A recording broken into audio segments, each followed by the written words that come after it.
You are listening to another AlwaysMoto production.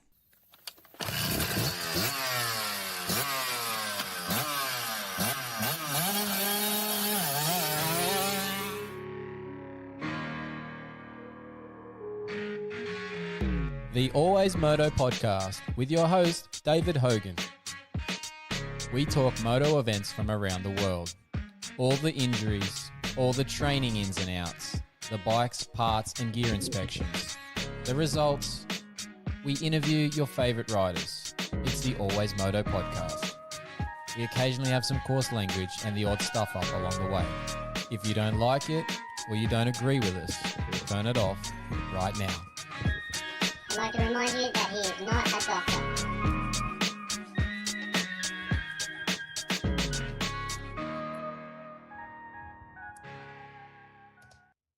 That's right, Moto fans. It's episode 187 of the AlwaysMoto show, proudly presented to you by TechnicMotorsport.com, Duramoose.com.au, and Yamaha Motor Australia. I'm your host, David Hogan, the Australian physiotherapist who knows the injuries and fitness needs of our sport of motocross and supercross.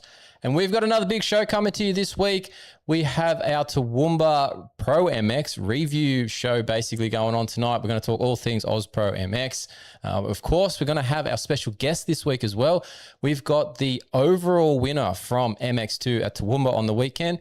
Kingsford is going to join us, so looking forward to that later in the show. He'll be here in about half an hour or so, so make sure you're here when it comes on. And of course, our co-host again this week, he's come back. He's a sucker for punishment. I don't know what I've done, but he's come back around again, which is awesome. As a Kawasaki privateer legend, movie star, he's a coach to the future stars, mountain bike extraordinaire Elijah Wiese is going to join us as well. We'll get him on here shortly. And of course, the contractor, Ben Grinley, is not here again. I don't know what's going on. Actually, I do know what's going on. That's a lie. Benny is recovered from his sickness from last week, but he's being the gentleman this week. He's got to do some partner duties because happy birthday to the Mrs. AlwaysMoto contractor, Ellie. Happy birthday. We understand it's, I can't remember if it's today or tomorrow, but it's basically around right now. He's apparently taken you out for dinner. Hopefully he's done a good job looking after you tonight. So we'll excuse the contractor for this week. He should be back on our next show. So happy birthday, Ellie. All right. Don't forget of all the other sponsors that support our show. Obviously, we mentioned Technic Motorsport for your suspension needs. Duramoose, so you don't get a flat out on the track. We've got that code. You people out there need to use that code to get yourself some Duramoose so you don't get flat out on the track or trail. Obviously, Yamaha, if you're riding a bike, unless it's Elijah, he can get away with the Cowie. But if everybody else, go for the Yamaha. Pivot pegs, Tech 167 3D printing. If you need something cool for your bike, sorted out printed-wise, in that 3D printing-wise, check out Tech 167. They've got all sorts of things for the workshop, for your bike. Those threaded funnels so you can't spill any of those oil changes are very handy. So check them out. And of course, we want you to join our AlwaysMoto YouTube community. So check out our YouTube page to do that. You get a small monthly fee. It helps support us. But you can also support us by buying one of these t-shirts that I got on. It's our AlwaysMoto shirt, $25 plus postage and handling, and we'll get it to you. You just need to email info@alwaysmoto.com.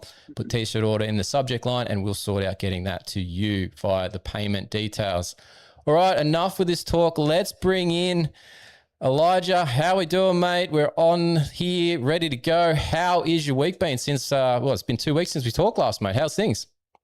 2 weeks, mate. It feels like a lifetime. You don't have to ask me twice to talk moto again. So happy to be here again. No, I love it. I've busy week so far. Busy last couple of weeks. I've literally just walked in the door from being at the track again, coaching. Living the dream. Really living the dream. Do you coach at the same place every Tuesday? Tuesdays and Thursdays I'm at the same track. The South Coast Motocross Club, which is Murray Bridge. Yep. They are an awesome committee down there. They let me have a bit of access to the track. So Tuesdays and Thursdays we're down there with the crew, and we've had some rain recently, so track has been prime time. It's been great. I even want to get out my own bike here shortly. So. Yeah.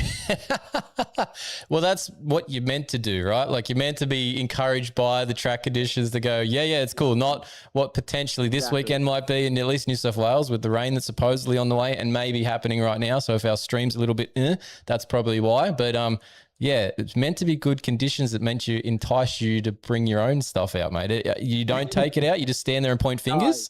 No, it's actually funny. I rode on the weekend on Sunday at another Clare Motorcycle Club, and track was all time in the morning, prime, mint, like tacky as. I was loving it. Rain comes in, and I was like, nah, well, I'm done for the day. My bike was still pretty clean. I'm like, I'm done for the day. And then one of the little 50 kids that I coach, little Finley, comes up to me. He goes, and his parents say, oh, he wants to have a go on the big track. Can you take him around for a lap? And I was like, gotta watch the bike now. Yeah, I looked at my bike and I looked at them and I said, honestly, I wasn't going to go back out, but I kind of have to now. So we got a lap in with little Finley, and then I was like, well, my bike's muddy now. Let's moto in the mud. So I actually did some mud motos. So that's pretty rare for me. Nice. Well, you can train your own skills there. But yeah, look, you just got coach of the day of the week nominated. So yeah, well done. Well done. I'm sure they're coming back for more too because of that too. Yeah, I hope so. I really, you tell these kids what to do, but sometimes you just got to lead by example, you know what I mean? So, but I did actually enjoy some mud motos. I hadn't done it in a while, so it was actually quite enjoyable. Yeah, supercross life for you, mate. There's no such thing as a muddy track, right? I know. There was no roof over the track. It was all outside. It was all dirty. I don't know. The elements. Luckily, the cowies love the mud. So it's nice and clean now. So it was good fun. Yeah, nice.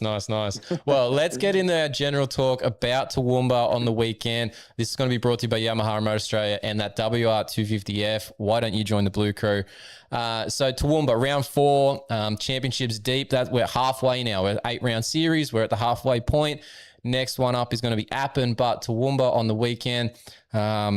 Let's grab your thoughts, Elijah, on the track first. I talked about this sort of at the end of our last segment when we were talking about the last week's round at the Gilman and even the ones before that being Canberra. And I'm just blanking. Wonthaggi. I was blanking on the previous round. About the Australian tracks being a little bit meh in terms of like elevation and viewing and just general aspects of them. Watching Toowoomba on the weekend, there was a lot of comments that the riders seem to be enjoying the track. I don't know if that was so much the morning because it looked kind of wet and slick, and maybe a little bit too slick, particularly that first corner. And then that first straightaway after turn 1 was a bit of a mozzle, let's say, in terms of like a boggy, just ruts and whatnot. But it seemed like that was nominated as like almost the best round of the series in that aspect. Now, I'm not commenting on anything other than the track conditions at this point because I've never actually been to Toowoomba. It's one of the few tracks that I haven't been to around the world, around the country. So what are your thoughts on what you saw from the weekend in terms of Toowoomba? Yeah, so Toowoomba's iconic. Obviously, it's a pretty epic layout and, area and, just the whole facility is pretty cool. But I saw some videos early on in the day and I kind of just shook my head, hand to my face and said, what have they done? They've done it again. They've done the old track looks mint on Saturday, over prepped, over watered Saturday night, track's horrible Sunday morning. And it was horrible Sunday morning. And then it obviously come around and you could see with the video or with the, with the footage, there was just ruts everywhere. Yeah. I think it did come around, but I think it was probably by the time it came around, it was too late. I don't know. It didn't look good in the morning at all. And I was like, far out, we've done it again. Why can't we just get this track prep right for the start?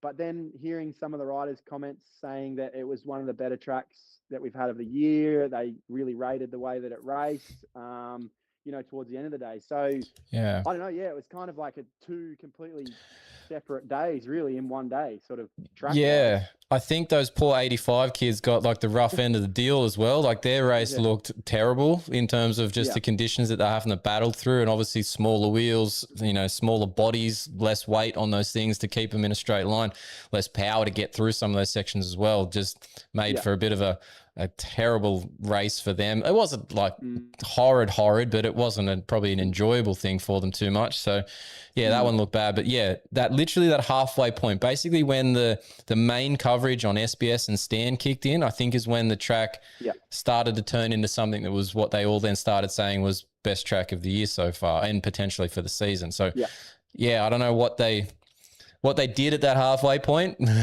but whether it was just purely the water soaked in far enough, I don't know. But it was odd.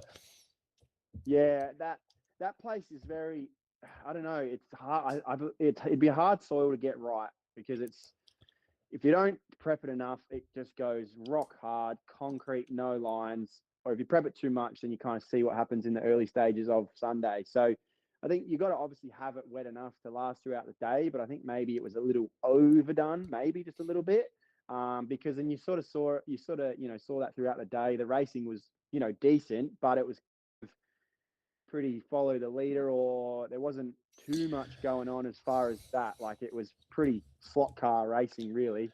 There was a couple of lines, right, that developed across the Yeah. day, but there was sort of a very much an outer rim line in terms of the Yeah. outside edge at times on some of those corners, and then there was a very inner line, and then it wasn't until, like we said, those Moto 2 points where the second and third line out from the inside started to show and have an ability.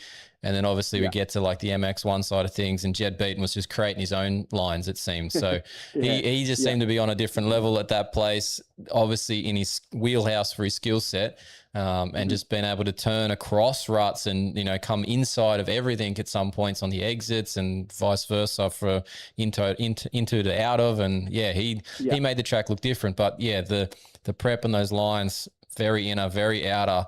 And I just think of that Seth Birchall line that was running in Moto 1 around turn 1 and just all the way around the lip and then stayed all the way on that edge, all the way to the next right up the hill sort of thing. Like he didn't come inner of that until probably 3/4 of the way through that moto. So, Yeah. I mean, and we kind of saw the same thing at Canberra, and I know firsthand, obviously, because I was on the track at Canberra. Mm-hmm. It was very overdone, and then it does create that inside outside line. The middle doesn't get used. It kind of stays sloppy all day. Eventually it comes around a little bit, but then you kind of got that inside outside line. And we sort of saw the same thing at Toowoomba. Now, I've done a bit of track work in my time, and I know from experience that like straights and whatnot don't have to necessarily be ripped to the middle of the earth, right? It's the the corners that we need. It's the corners that we need the ruts and that. And Toowoomba and same with Canberra was just straight line or ruts, just all the way from corner to the next corner to the next corner. So it does create that sort of, you can't really dice it up racing. And we saw at Gilman where the track was a little bit firmer than what it has been in years past, and it was very close racing wise. I think Toowoomba was the other side, and it was so gnarly that the racing was close as well. There was a limit to the track, so the racing was close because it was so gnarly. So it turned out good in the end, but it didn't look great early on. No. Yeah, I think we can keep that early part, and I'm sure a couple of the parents for the 85 class were cursing the amount of mud they have to clean off between their runs. So anyway, but MX1, let's start there. Obviously, we've got our guest coming in later on. We might be hopefully to the MX2 by that point with his class, but MX1, I've just written down in my notes here, beaten. Like the guy at the moment is a step ahead. And I think that's coupled with the fact that my next note was Webster seems to have lost the luck in the championship at the moment for this season, at least, because he's gone down a couple of times in turn ones. He's had some issues, and obviously the DNF in the Moto 1 there at Toowoomba from a turn 1 crash, causing some bike damage.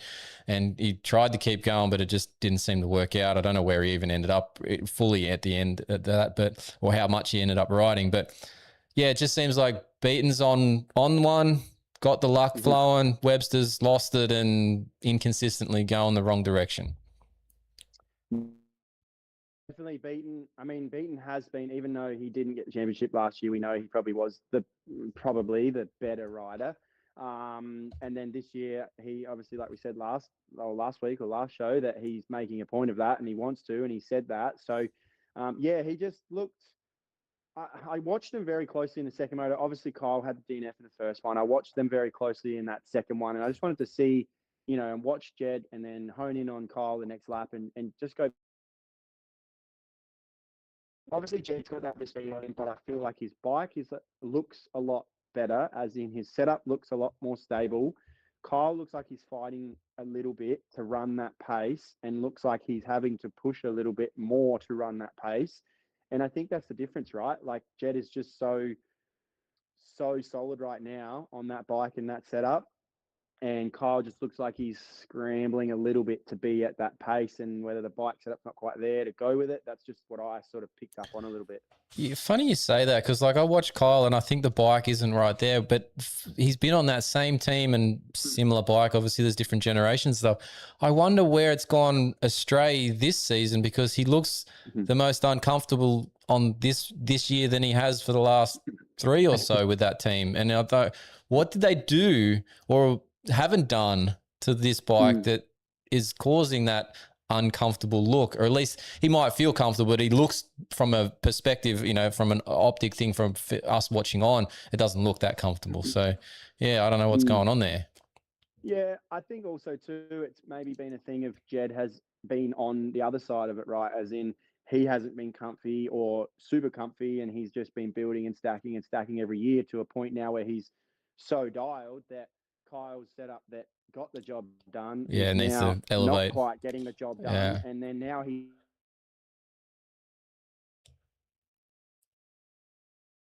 it's hard when you get in that situation, because you start spiraling, you start going, well, let's try this. And, and then it's sort of too late in the season to actually change it. And now, 40-point lead or whatever it is, it's, at least now with a 40-point lead, I guess they've got nothing to lose. So maybe they might start making gains with the bike. You never know.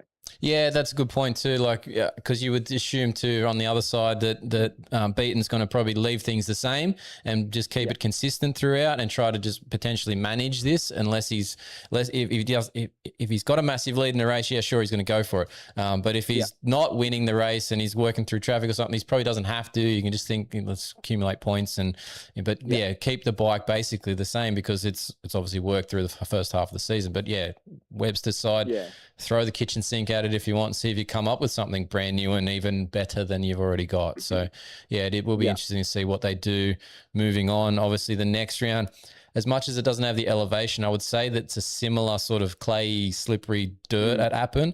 It's not bright red as in like the Toowoomba sort of stuff is, but it'll be that clay slick sort of feel. So yeah, see what they do, whether they come up with something different for that. But next one on the list to chat about, got to be impressed with Nathan Crawford. Privateer Honda starting to come around, maybe making that move that he did earlier in the season pay off here at this point. Like, he looked really good at the end of that Moto 2.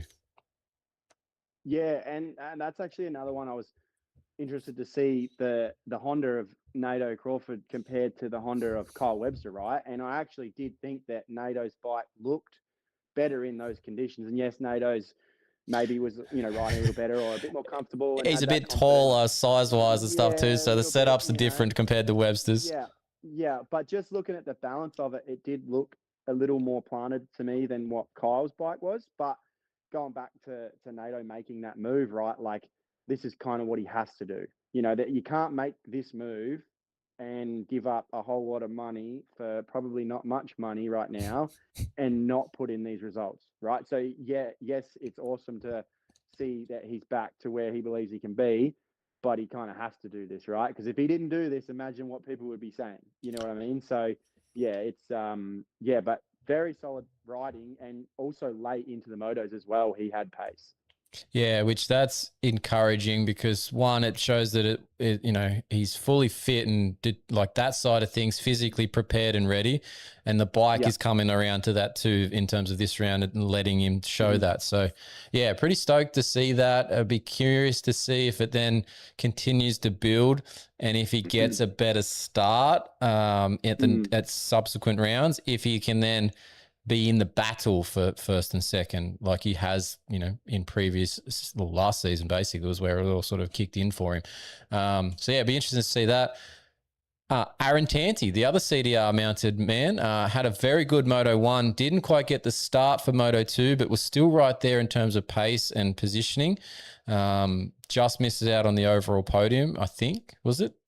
He got fourth, wasn't it, overall, if I remember correctly, or did he get third in the end? Anyway. Nah, he did get third. Third in the end. Yeah. So, but he went 2-4, that's right. But yeah, Tanti is actually coming back around too in terms of his motocross results, which obviously have been inconsistent from the fact of injuries, and he went away from the series to go and chase the American dream and ended up with other injuries and whatnot. So kind of liking the fact that Tanti's looking like a bit more like his old self here and potentially going to get in and battle with the two of Webster and Beaton, because in this MX1 class for a little while, it's just been two guys really. Yeah, well, that's exactly right. I was going to say the same thing. It's been Kyle and Jed for, a couple of years now. So Yeah. it is good to see like Tanny's getting back to speed. We all know he's had speed, but it's just a thing of getting back there, right? And then doing it consistently, which he has slowly been building this season. And then like Nato getting in the mix as well. So it's cool to see these other, third, fourth, fifth guys getting in the mix with Kyle and Jed, because you don't just want to see the same two dudes out front, even though it has still been Jed out front. It has been closer than what it probably has been in previous years. So yeah, I'm stoked for Aaron. Like obviously he's been through a lot, and to keep grinding it out, and Dakar obviously to give him another shot. He's proven what he is a former MX champion. So he's sort of coming back to form now, which is good. Yeah, no, it's really nice to see. And I know that they both got signed, like as in Jed and Aaron, last year when we did the the YZ 450 intro at the end of last year. They announced that they just signed those two guys for 2-year deals. So they're only partway into those deals. So, at this stage, I'd be calling up Craig and saying, hey, do you want to extend that at all? I'm doing pretty good right now. Yeah. Especially here in Oz, you want to secure another year or two at least while you can, and while you on form, right? Yeah. So yeah, no, it is those. I mean, like I said, those Yamahas, those CDRs, they seem to have them pretty dialed in at the moment, which is good for the team. Yeah, I know that the sore point, like the motocross, obviously they've been beaten out with Webster, but they've been in that battle. But I know the sore points, the supercross side of things for the CDR team. It's been quite a while since they've been in that battle and actually secured a championship there. I think, if I remember correctly, because I brought this up to Dakar at round 1 press day, and I think it was like it was reared back in like 2015 or something like that. It's a while back. Like it was 10 or 15 years or something since they'd got one. So yeah, anyway, it's a while. So yeah, that's the sore point. See if you can sort that one out. That's later down, a couple months down the track. Yeah. Let's not get too excited. You're getting me excited to go ride some supercross. Hey, you're already posting Whoop videos. I saw that today, mate. You're already getting excited. So I am getting excited. I looked at the track on the weekend, and I was sitting there, sort of like going, "Oh, I reckon it's probably rideable. I reckon we can go have a few laps." Oh, geez, it's gonna be a long prep run for you. So it's good, but that's good. I need it. Yeah. All right. Double duty man, Reese Budd. We talked about this last show, whether he hinted at doing this when I talked to him on the podium at Dubbo for the state titles. He did it. We weren't sure if it was going to be this round, but he did it, I gather, because obviously it's a bit closer to home for him. Probably a bit easier. He was probably sleeping in his own bed maybe the night before. So all those things can help you sort of prepare a bit easier. Whether he keeps doing it, I don't know if he should do the double duties, but I definitely think you should just stick to 450. I don't know about you, but that's my position. I think you should just stay there. Yeah, dude, like 100%. I think he made comment that obviously his style doesn't. I know we hear a lot of guys say this. Oh, my style suits 450 better. Like a lot of dudes say that, but he honestly is not an overrider, right? And I feel like you've got to be an overrider, very aggressive on a 250 to make it work, and he doesn't ride like that. So 450, use the power, and by the sounds of it sounds like he doesn't even really have his own setup in that 450. From what I know of that 450, particularly what he was riding at the state titles, it was literally the team owner's bike that was stock standard, and he was just jumping on and going for it just to run extra class and get the extra laps in. And so I gather it's the same thing, just potentially a couple of little tweaks to it, because it sounded like in some interviews and stuff, the rear shock was dead stock, and maybe he's got a fork set up for it, but that's about it from what I understand. So not bad if that's the case, right? Very impressive. And also on a fitness level, even more impressive. Like when you've got a 250 moto 25+1 and then straight into a 450 moto 25+1, like there's like nearly an hour of all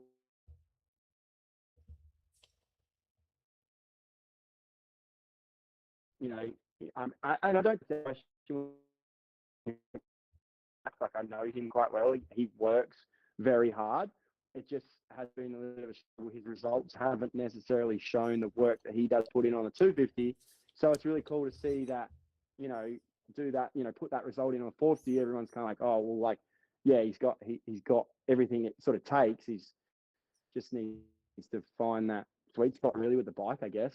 Yeah, no, look, I was really impressed. One, that he did it. Two, the results that he got across both classes, because there wasn't like a dip one moto or anything. Like, they were consistent. Yeah. If anything, his last moto was one of his, you know, it was pretty solid too, like maybe his best. Yeah. So that was cool. I messaged him and said, hey, did you sleep in on Monday morning? He goes, I got a young kid, no such thing as a sleep in. I'm like, oh yeah, sucks to be you. So there's no rest for him at all. And he's keen. He's got to get his entry in. He's coming down to the New South Wales state titles again this weekend to do double duty again. So he's sucker for punishment, but it was pretty impressive. And yeah, I think he should just stay in the 450 class. So yeah, I mean, I agree too. But I mean, some guys are like that though. They get better with more riding, more on track. You know, they just sort of loosen up as the day goes on. Whether 2 classes is probably a bit excessive, but like, you know, like he might just be that rider that gets better as he spends more time on the track. He might need it. Yeah, yeah. And actually, just going back to this conversation from last show as well, because we talked about the fact that whether somebody else had done it. And I think, and who I'm going to bring up in a sec, Luke Zielinski, his dad was on the chat saying that I thought it was Bailey, or you might have said it was Bailey, and that it was possible to be done. Yeah. I checked in with Bailey Malkowitz afterwards. He got back to me the next day and he said, yeah, he did do it. But he did it one round. He was going to do it the next round, and all he did was make it through practice because he ate it and didn't end up making it through the rest of the day. So he got one practice in and that was the end of it. So he's never tried it again. That doesn't sound like Bailey. Enough on his head. What does he do? It sounds like most people at some point, right? Like best laid plans in moto never really get there. Yeah, I've got so many plans, but I just always end up on my head. So no, I don't envy him. That's for sure. Trying to do the double, but I guess it's a good way to just find out where you're at on the 450, and it might make his future decision a little bit clearer. That's for sure. Yeah, I've said for a while he should be doing it already. He hasn't for whatever reason. I think next year he definitely just should put in a one full 450 go, whether it's privateered life or whether somebody offers him something to do it on the 450. Just go for it. Do it once and just know that you tried, you know, like if you are at that point where maybe funds and stuff are getting tight and you can't do it for too long forever anymore, well, have one crack at it, because I think you'd be a little bit disappointed if you didn't, because you'd never know what he potentially could have done. So yeah, no, that's exactly right. I kind of look at Reese too. Like you look at someone like Zach Watson or Luke Zielinski, or you know, Zach Watson has now obviously got a factory ride because he's been running in around that top 5, top 6 mark for the last couple of years. Reese is now just sort of gone and done that nearly on his debut on a 450. Yeah. What's to say he has a full year on it. He could be that top 5 guy and then he gets a ride. So yeah, I think he needs to just make the step full time. Yeah, no, I agree. And look, it'd be interesting to see what I think the one that he's going to first have to question himself is what he's doing is when Supercross rolls around. Does he roll the 250 out, or does he roll out the 450 and just bite it off and see if he can chew? You need that one's qualifying position, right? You need that one more gate open. Yeah. He can stay in 250 class. And we bring back I take back everything I said. Nah. All right, last one for the MX1. I wanted to bring up Luke Zielinski. We've mentioned his name a couple of times already, but this is for his results and his riding. He was in the top 5 at one point in Moto 1, I think it was. Ended up with like 6 or 6-8 for 7th, I think it was overall. Dude is riding really good. The best of the rest in terms of like the privateer level next down. He doesn't have the ride. He doesn't have the support. We've had him on the show before, just before the season started, and he's saying he's doing all this off his own back. He wasn't sure if he was going to be able to afford to drive the Gilman because of the fuel prices. You know, he's doing this stuff and he's putting in these results. I think the only negative for him in terms of getting more support is just potentially the distance he is back from that 5th place in terms of where those factory bikes start potentially. it's just a little bit. If he can eat into that gap and make that a bit tighter, I dare say they would then, there'd be more opportunity knocking for him. But outside of that, he's doing everything possibly could be, I reckon. Yeah. Yeah, Luke, he's a beast at the moment. Like, he's had some really good results before, but on the odd occasion, but he's just like consistently been there most of this season, and that's what obviously teams want to see you be up there, but then they want to see you not be a fluke and do it all the time. And he is, right. He's doing that. So I sort of looked at, I think it was Super Pole times, and like you said, there is that bit of a gap. There's that 4 to 5 seconds a lap gap from sort of where he is to the top guys, and maybe a bit more support. He can ride more. He has better equipment, and that 4 or 5 seconds then becomes 2, 3, 2 seconds. Then you're sort of looking at that ride, but it's getting that break that you need, and then making it all work. And it's a hard spot he's in because he's doing everything right, but it's hard because all the seats are taken. Yep. Now there's a guy, say like Nato Crawford, who then will potentially probably take a seat next year, I'd say. So, he's in a hard spot. Like, does he just keep slogging it out and doing it on his own, or does he get burnt out doing it on his own? It's tough because he is riding really well and he deserves it. Yeah, no, I don't know what to suggest at this point because he's doing what he can, other than, like we said, about the time gap. Short of, like, the man works during the week too, so it's not like your suggestion there about riding more would be helpful, but he would need more support to be able to afford it. And it's this, circle of crap that he's stuck in, like, how do I get out of that and make the circle bigger or whatever? So but I think the main point is he's doing a damn good job. So let's hope that he can keep the second half of the season, fit, healthy, doing similar things. Cause then I think that will then lead him in. If he stays where he is, he's a sneaky one for Supercross because he had good results last year before he got hurt. If he comes in, because he came back from a big break before that season last year, if he comes in this year fully fit off the back of motocross, look out. Maybe that's the boost he needs to get that closer to the front. So we'll see. Yeah, definitely. No, I agree. Supercross too. The equipment doesn't matter, I don't think, as much, right? As in, it's a tight track. A 450 is a 450. Like, it makes it a little easier to not be as far back. So if he gets a start and gets up with those boys, like, he'll throw it in there too. He's not scared. That's for sure. Well, he's got the size to put behind the moves, so yeah.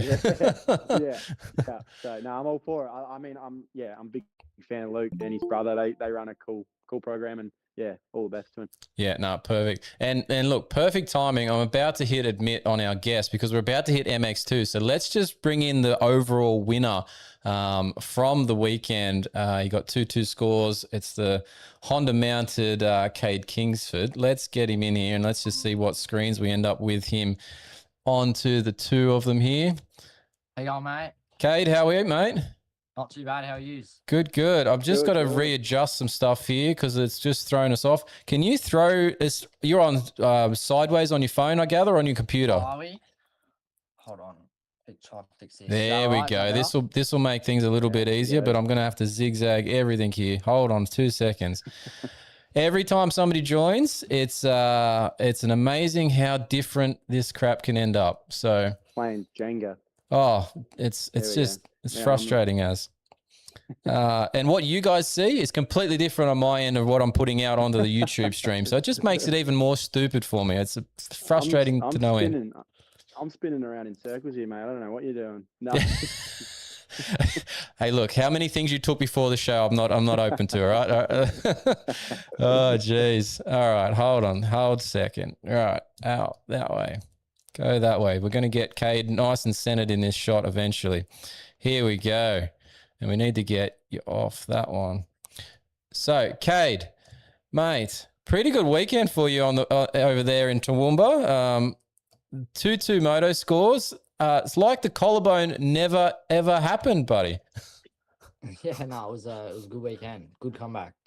How does that happen? We're 2.5 weeks, aren't we, from a collarbone surgery, for a fractured collarbone that happened, was it Wednesday, before the previous round? Yeah. How do we get to the point where you're just that comfortable running up front and like nothing was wrong?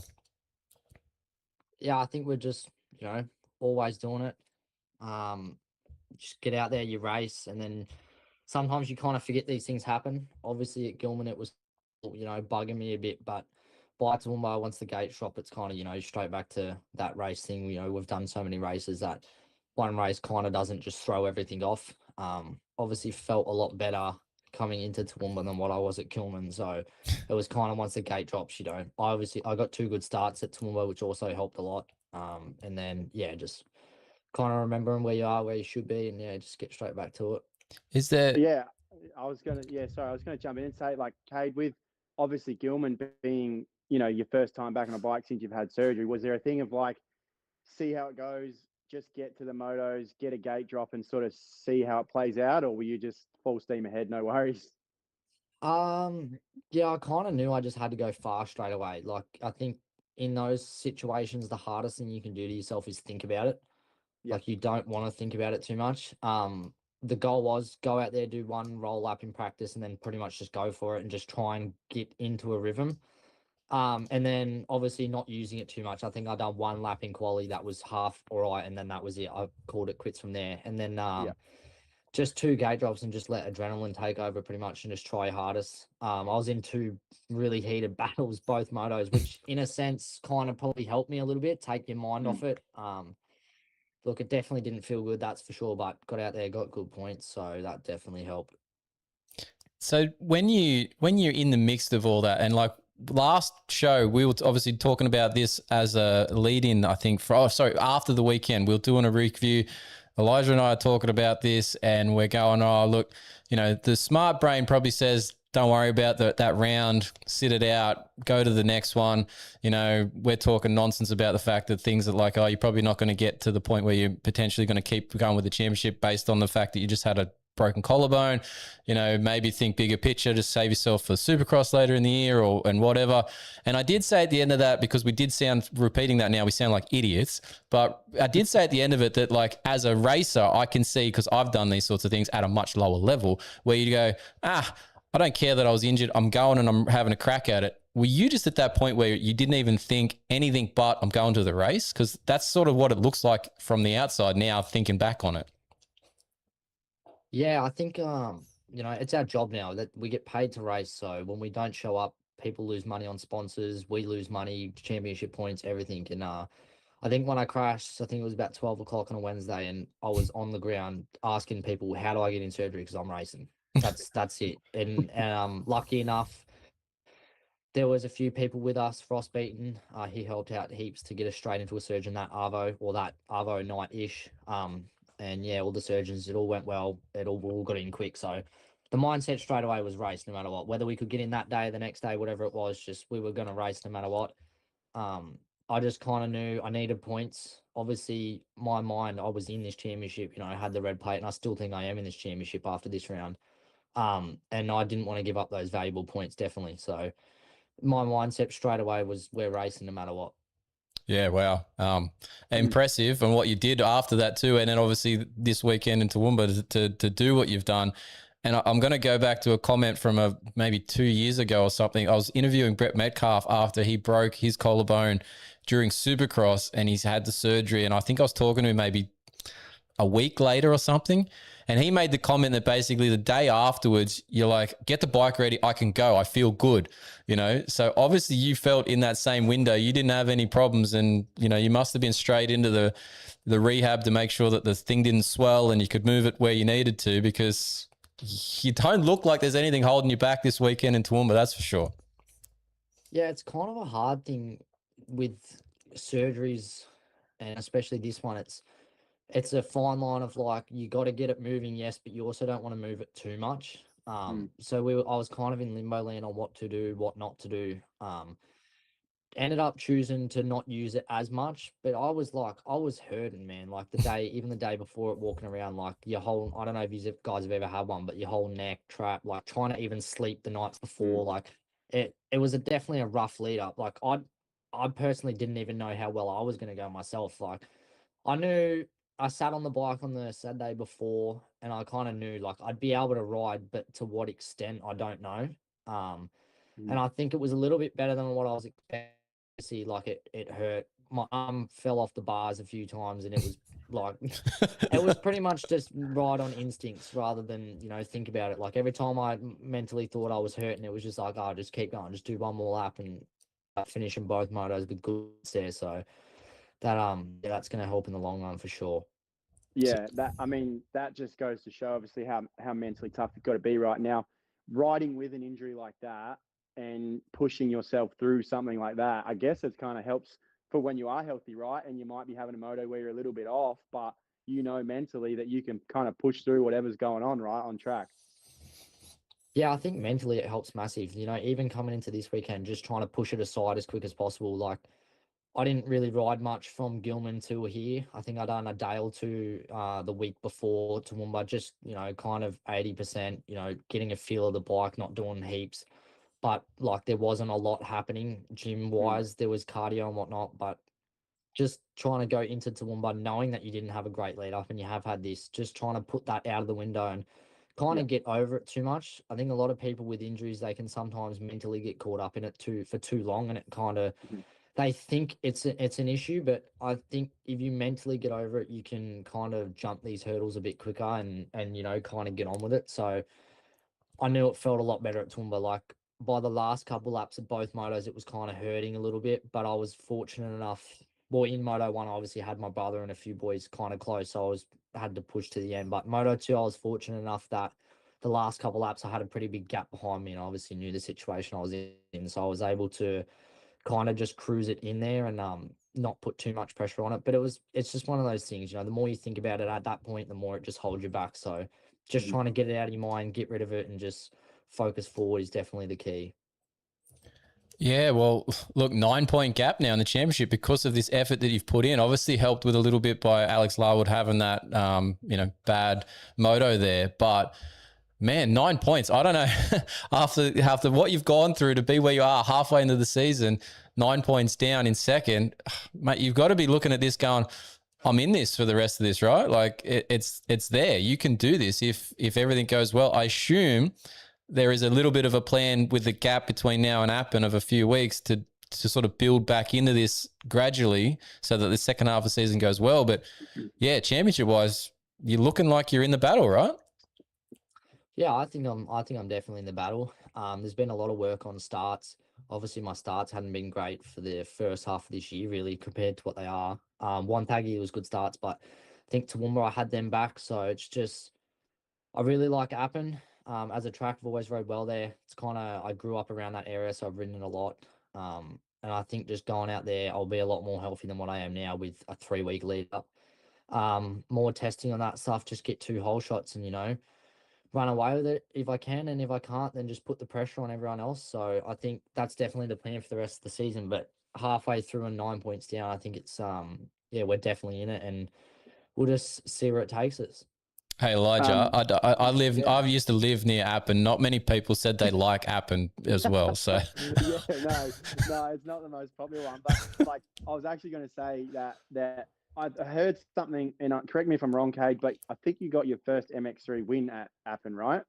Yeah, last year. Yeah. So yeah, exactly. So, and that was we just see these riders, and like yourself, Cade, you're so young, and you're a rookie in this MX2 class, and you literally only got your first MX3 win last year at Appen, right? Is this and I know you're a racer and you want to win and you expect to win, but coming into this MX2 season and having the results you've had so far, like, is it been, I wouldn't say a surprise, but is it sort of ahead of plan or ahead of schedule of what you thought may be the case for your rookie MX2 season? Um, yeah, I think you could definitely get caught up in the hype. Obviously, going from last year, at the start of last year, I hadn't even had an MX3 Moto win yet to Yeah. the championships, the wins, and then obviously now being in the championship hunt with 2 wins already in MX2. So Mhm. it is and it isn't. Like we have a plan set. I think the program riding with all the MX2 boys in and out during the week, I think I know my potential, and to be there at the practice track before Wonthaggi, like there wasn't much talk about me being up the front.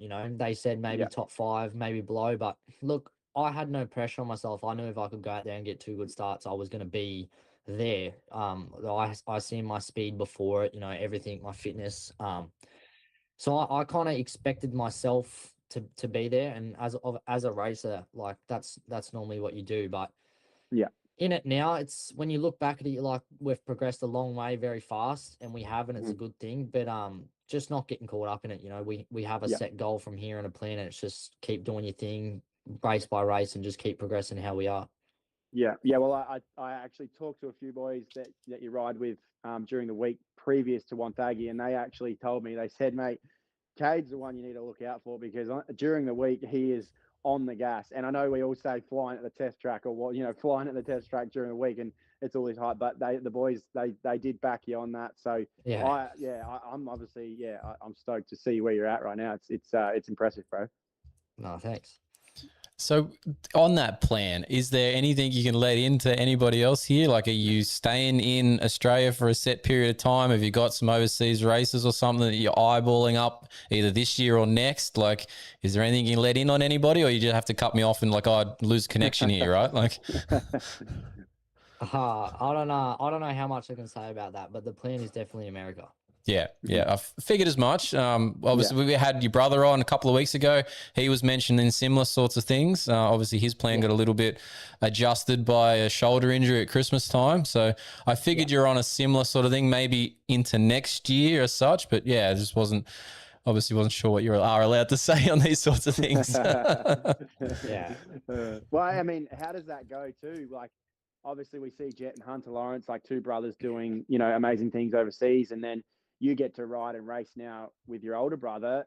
How's that dynamic going during the week? Like, he's obviously coming back to form. You're now getting healthy again. Like, how's the dynamic work during the week? Are you guys at each other at all, or are you just pushing each other along like like brothers do? Because I know I raced my older brother, and we used to take each other out all the like during the week and stuff. But he would always come race day. We would support each other and push each other to to get the best results possible. So how's that work with you guys? No, it's definitely been good.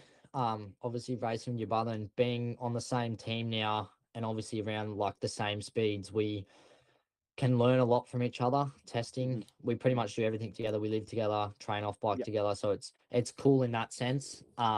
Obviously there's banter. We're close as brothers. But to be able to help each other, and when you're out there racing, I mean, even though it's your brother, you're obviously going to give him space, but you're racing for yourself. Like, I want to beat him just as much as he wants to beat me. It's how it is. But we keep it clean, and it's been good. I think he's getting a lot better now. Obviously, his shoulder's recovering, so I think the last 2 rounds, Toowoomba, he actually rode really well. Just I think he needed to improve on his starts a little bit there, but he's starting to come into form, so I reckon the battles might get a bit more heated the next few rounds. Yeah, you might need to eat at different dinner tables at night, something like that. Yeah, maybe. I'm looking forward to that aspect to see if that part does come in, because obviously with him sort of on his rise back up, and then you had a little lull, and then you're coming back up, there's a point where you're both going to run the same pace at the front of the moto and probably go back and forth on each other at some point. So I'm curious how he's how cordial it is at that point, right? Like it's got to be able to have mum and dad still look at you straight in the eyes afterwards, right? Yeah, I think mum and dad get more stressed than we do out there. That's for sure. Watching this race, we were pretty close to each other a few times in Moto 1 at Toowoomba. Yeah. So that was it's cool for us. I don't think we stress on it. We don't, obviously we're not going to try and rub each other up, take each other out, that sort of stuff. But it's cool, We haven't really ever raced each other in our junior days. We've had a couple little races here and there, but he was always a little bit older than me, so we never kind of met. But to come out here now at the level that we're at, like two brothers, as much as we sit here looking at America now and keep focusing forward, when we look back at it, we were just two kids from Goulburn who had dreams of racing for a factory team, and now we're out here on the same team racing each other. So it's That's it's cool. pretty cool when you look back at it like that sense, and when you're out there, racing your brother for podiums and wins, and it's definitely a cool thing. Perspectives are pretty good here, Elijah. Cool. I think if they keep this level headedness, they might go places, right? Yeah, no, that's so cool to hear. Like, and like you said, Kate, obviously, every kid's dream here to racing is to go to the States, to go, be the best in the world. And that's awesome. That's one thing to have, but it's also really important for career longevity and all of that is to enjoy right now. Right. And Yeah. by the sounds of it, you are like, that's super important for for family, for your brother, and to enjoying your career, enjoying what you can do is obviously then going to give you a longer career, right? Yeah, I think for sure. I think a lot of people, can kind of get caught up in the hype. Say, I know a lot of 18-year-olds, if they were kind of in a position where they're winning MX2 races already and there's American talk and there's this talk and that talk, I think a lot of people can, kind of get a little bit sort of ahead of themselves and thinking too far forward. But you kind of just got to, it's good to enjoy the moment, but it's also good to, stay grounded, take it race by race and, just go out there, do your best, have fun with it. That's the main thing. And yeah, just see where it takes you. I guess in moto, as much as those things are potentials on the horizon, until they actually get there, they never actually, you're never actually there with it, right? It's never guaranteed because so much can change. An injury can throw out a best laid plan, or even just a team or whatever could fold or whatever. So, there's lots to it. But yeah, you got the right perspective and you're saying the right things, at least on the interview right now, that make me, make me sort of go, oh, geez, there's something level and right going on in your mind. So yeah, no, that's it's an awesome point to have for it. I guess on all the brother talk sort of things, are you two, because you both have similar personalities, and I was just actually this afternoon, just while I was cooking dinner and everything, I'm watching one of the This Is Lawrence's things. Do we see a This Is Kingsford or something at some point? Like, do you have that personality where you guys are going to have like your vlog series going or something? Or is there any rival, tubes channels you got to get in on here? It's not something we've really spoken about just yet. I think it's kind of just we're in a part of our career where we're not really settled yet as in such. Yeah. I think obviously the Lawrences, they got to the top and they were planning on staying at Honda in the same place. So they had a lot of a structure there. America is obviously the highest level, so they're going to be racing there for the rest of their career. But I don't really know if it's worth setting anything up like that yet when we're in Australia, if the plan is to get to America. But we're definitely close, the whole family's, we're all in on each other. So, maybe down the line, there will definitely be something like that. We'd both be keen on it. Maybe like some clothing or, obviously you said YouTube, that'd be cool too. So we're close enough to definitely do something like that. And that'd be very cool, but we kind of need to get situated first and see where we can take ourselves before we start sort of focusing on that. Again, a sensible answer, Elijah. I was kind of looking for like, yeah, we're going to, show all the girls we're partying with and all this sort of stuff. And then nothing, just nice level head, right? Like it's refreshing. Like I love it. I love the attitude. And you can see like, Kate, in your riding, like you've got a confident swagger about you when you ride, right? And as a rider, like, it's not cockiness, but it's a confidence in your riding. You throw whips, like you got style, and especially during Supercross, when you had that battle with Ryder and you had, it wasn't an overconfident, it was just a confidence in yourself and a confidence in your riding. And that sort of, that is really cool to see. Now, just switching up a little bit, I want to go back to Toowoomba, and we were talking about it earlier. And what was your thoughts on the track coming in with that, not much riding? And were you like very confident about the track prep? Because I know 250s go out early. So what were your thoughts coming into the practice or through practice at Toowoomba? Yeah, it was look, the track prep itself wasn't really that great. I feel like I don't really know why they put so much water on the first corner and the first straight at Toowoomba. Thank you. Our first moto at Toowoomba, the whole first moto, that first start straight, and for the MX3 guys as well, it was claiming people like left, right, and center. As well as the first corner. And lucky enough, they fixed the first straight. But as for the first corner, like they put more water on it before the MX1 moto again compared to what it already was.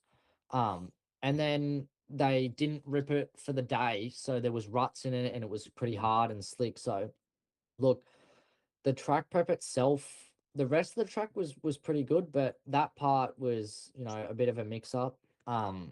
As for being confident in it, I think we've ridden those conditions so many times in our life. Like this is our job now, so we don't really get to any track and kind of get nervous about the conditions. Like we've ridden so many tracks and we have kind of setups for this and that. So we go out there and ride, and whatever it is. I think we're confident enough in ourselves that once we get out there, you figure it out. It's we've ridden these tracks a lot too.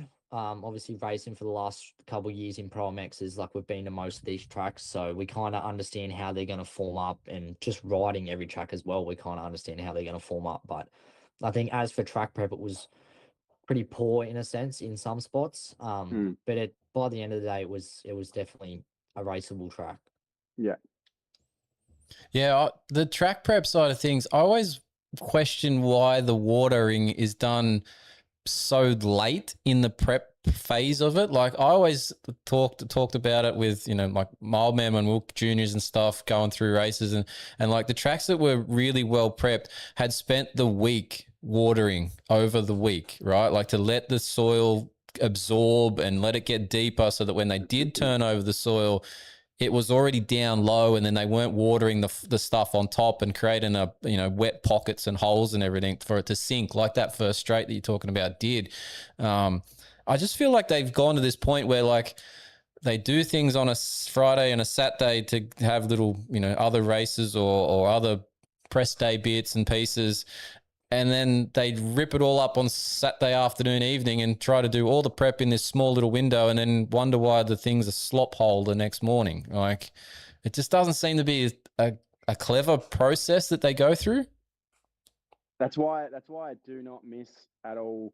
Well, especially racing nationals, but also being in the MX2 class because you go out early. 450 class is all right because you get at least a half bed in track. Yeah. Yeah, I think Canberra was the worst for that. Like we were walking it on Saturday and we were like, this is it's dry. It wasn't ripped deep. And we were like, oh, it's gonna be not deep at all. And then they overwater it to a sense. Like I think they're putting too much water on too late. They need to put, you know, like you said, obviously water it the week before, get the water in it, and then you don't have to water it that much. Like we went there. I mean, MX2 qualifying at Canberra was not good. It was bad conditions. And then it was pretty much by the end of the day, it was some corners had ruts, some were just concrete banks. It's just, I think Wonthaggi was a good prep. I think Gilman was a pretty good prep too. Gilman's obviously got like a lot of a harder base now. I don't know if they haven't topped any new dirt in it for a while, but Gilman and Wani were pretty good preps. But as for, you know, Canberra was a pretty late watering job, which I think kind of, you know, ruined its potential a little bit. And then Toowoomba, they obviously that first straight and that first corner. But look, you know, if they get the water in it a bit more earlier, I think it would definitely help. Yeah, it's just an odd thing that they seem to have gone to this late sort of let's throw as much water on it and it'll last all day sort of thing from the night before. I get that like weather is unpredictable and you've got the week, you know, that it could rain during that and you could end up with it really wet because you've been watering as well. But I don't know, have a bit more of a plan, try and work these things out because it is a bit of a rough go for you guys. And we'll say in particularly those 85 kids at Toowoomba were having a shocker in terms of like the conditions that they got to deal with. So it's just not, obviously it could rain and it could end up like that anyway, but if it's not raining, why are we having a full mudder in the morning sort of thing? Like, you know, that doesn't make any sense. So. Yeah, well, I mean, there's a weather forecast too, so. Well, we can't. We should have half an idea of what's going to go on. Yeah. We do have these technology tools and stuff. Yeah, I get it. So anyway, it is what it is. Toowoomba is not a track that you need a muddy first corner and second straight at either. Like that corner has to change because it's so sketchy, but especially when there is like a slop hole or, you know, we saw in the 450 class with Liam going in there hard, like it shouldn't be prepped like that in the first corner. No. I mean, it's the fastest straight on the track, on the calendar. And I mean, there was 40 of us guys. I'm lucky enough that I was kind of at the front both starts, but there's 40 MX2 dudes that are going there to, you know, get money. Like they're not going in there slow. We're going in there fast. And we're getting to a corner that you don't really slow down for a lot. That's full of water. It's hard pack. And then you go to the next straight where there's one good rut and the rest of it, you just got to lean back and pray. I mean, it's kind of, I don't know. The danger factor to the risk to reward prepping it like that. I mean, they could prep the rest of the track deep, water it, but leave, you know, the first corner, the first straight a little bit, you know, maybe not as watered, not as deep, just for everyone's actual safety. I mean, because no matter how ripped or or not ripped it is, we're all going in there flat out no matter what. Yeah. So Yeah. I think it'd be a bit nicer if they would kind of help for that sense. But look, I don't know. That's where MXGP and ignore the French one from the weekend with Vial's crash, because that's a little bit of a weird situation too with that bank and everything and the way that start lined up to go to the bank. And anyway, but they have, generally speaking, they have that whole rule about that it's meant to be a left-hand U-turn. It's only allowed to be so long of a straight, so you can only get to a certain speed. And they do prep that separate from the rest of the track, so then it's at a different...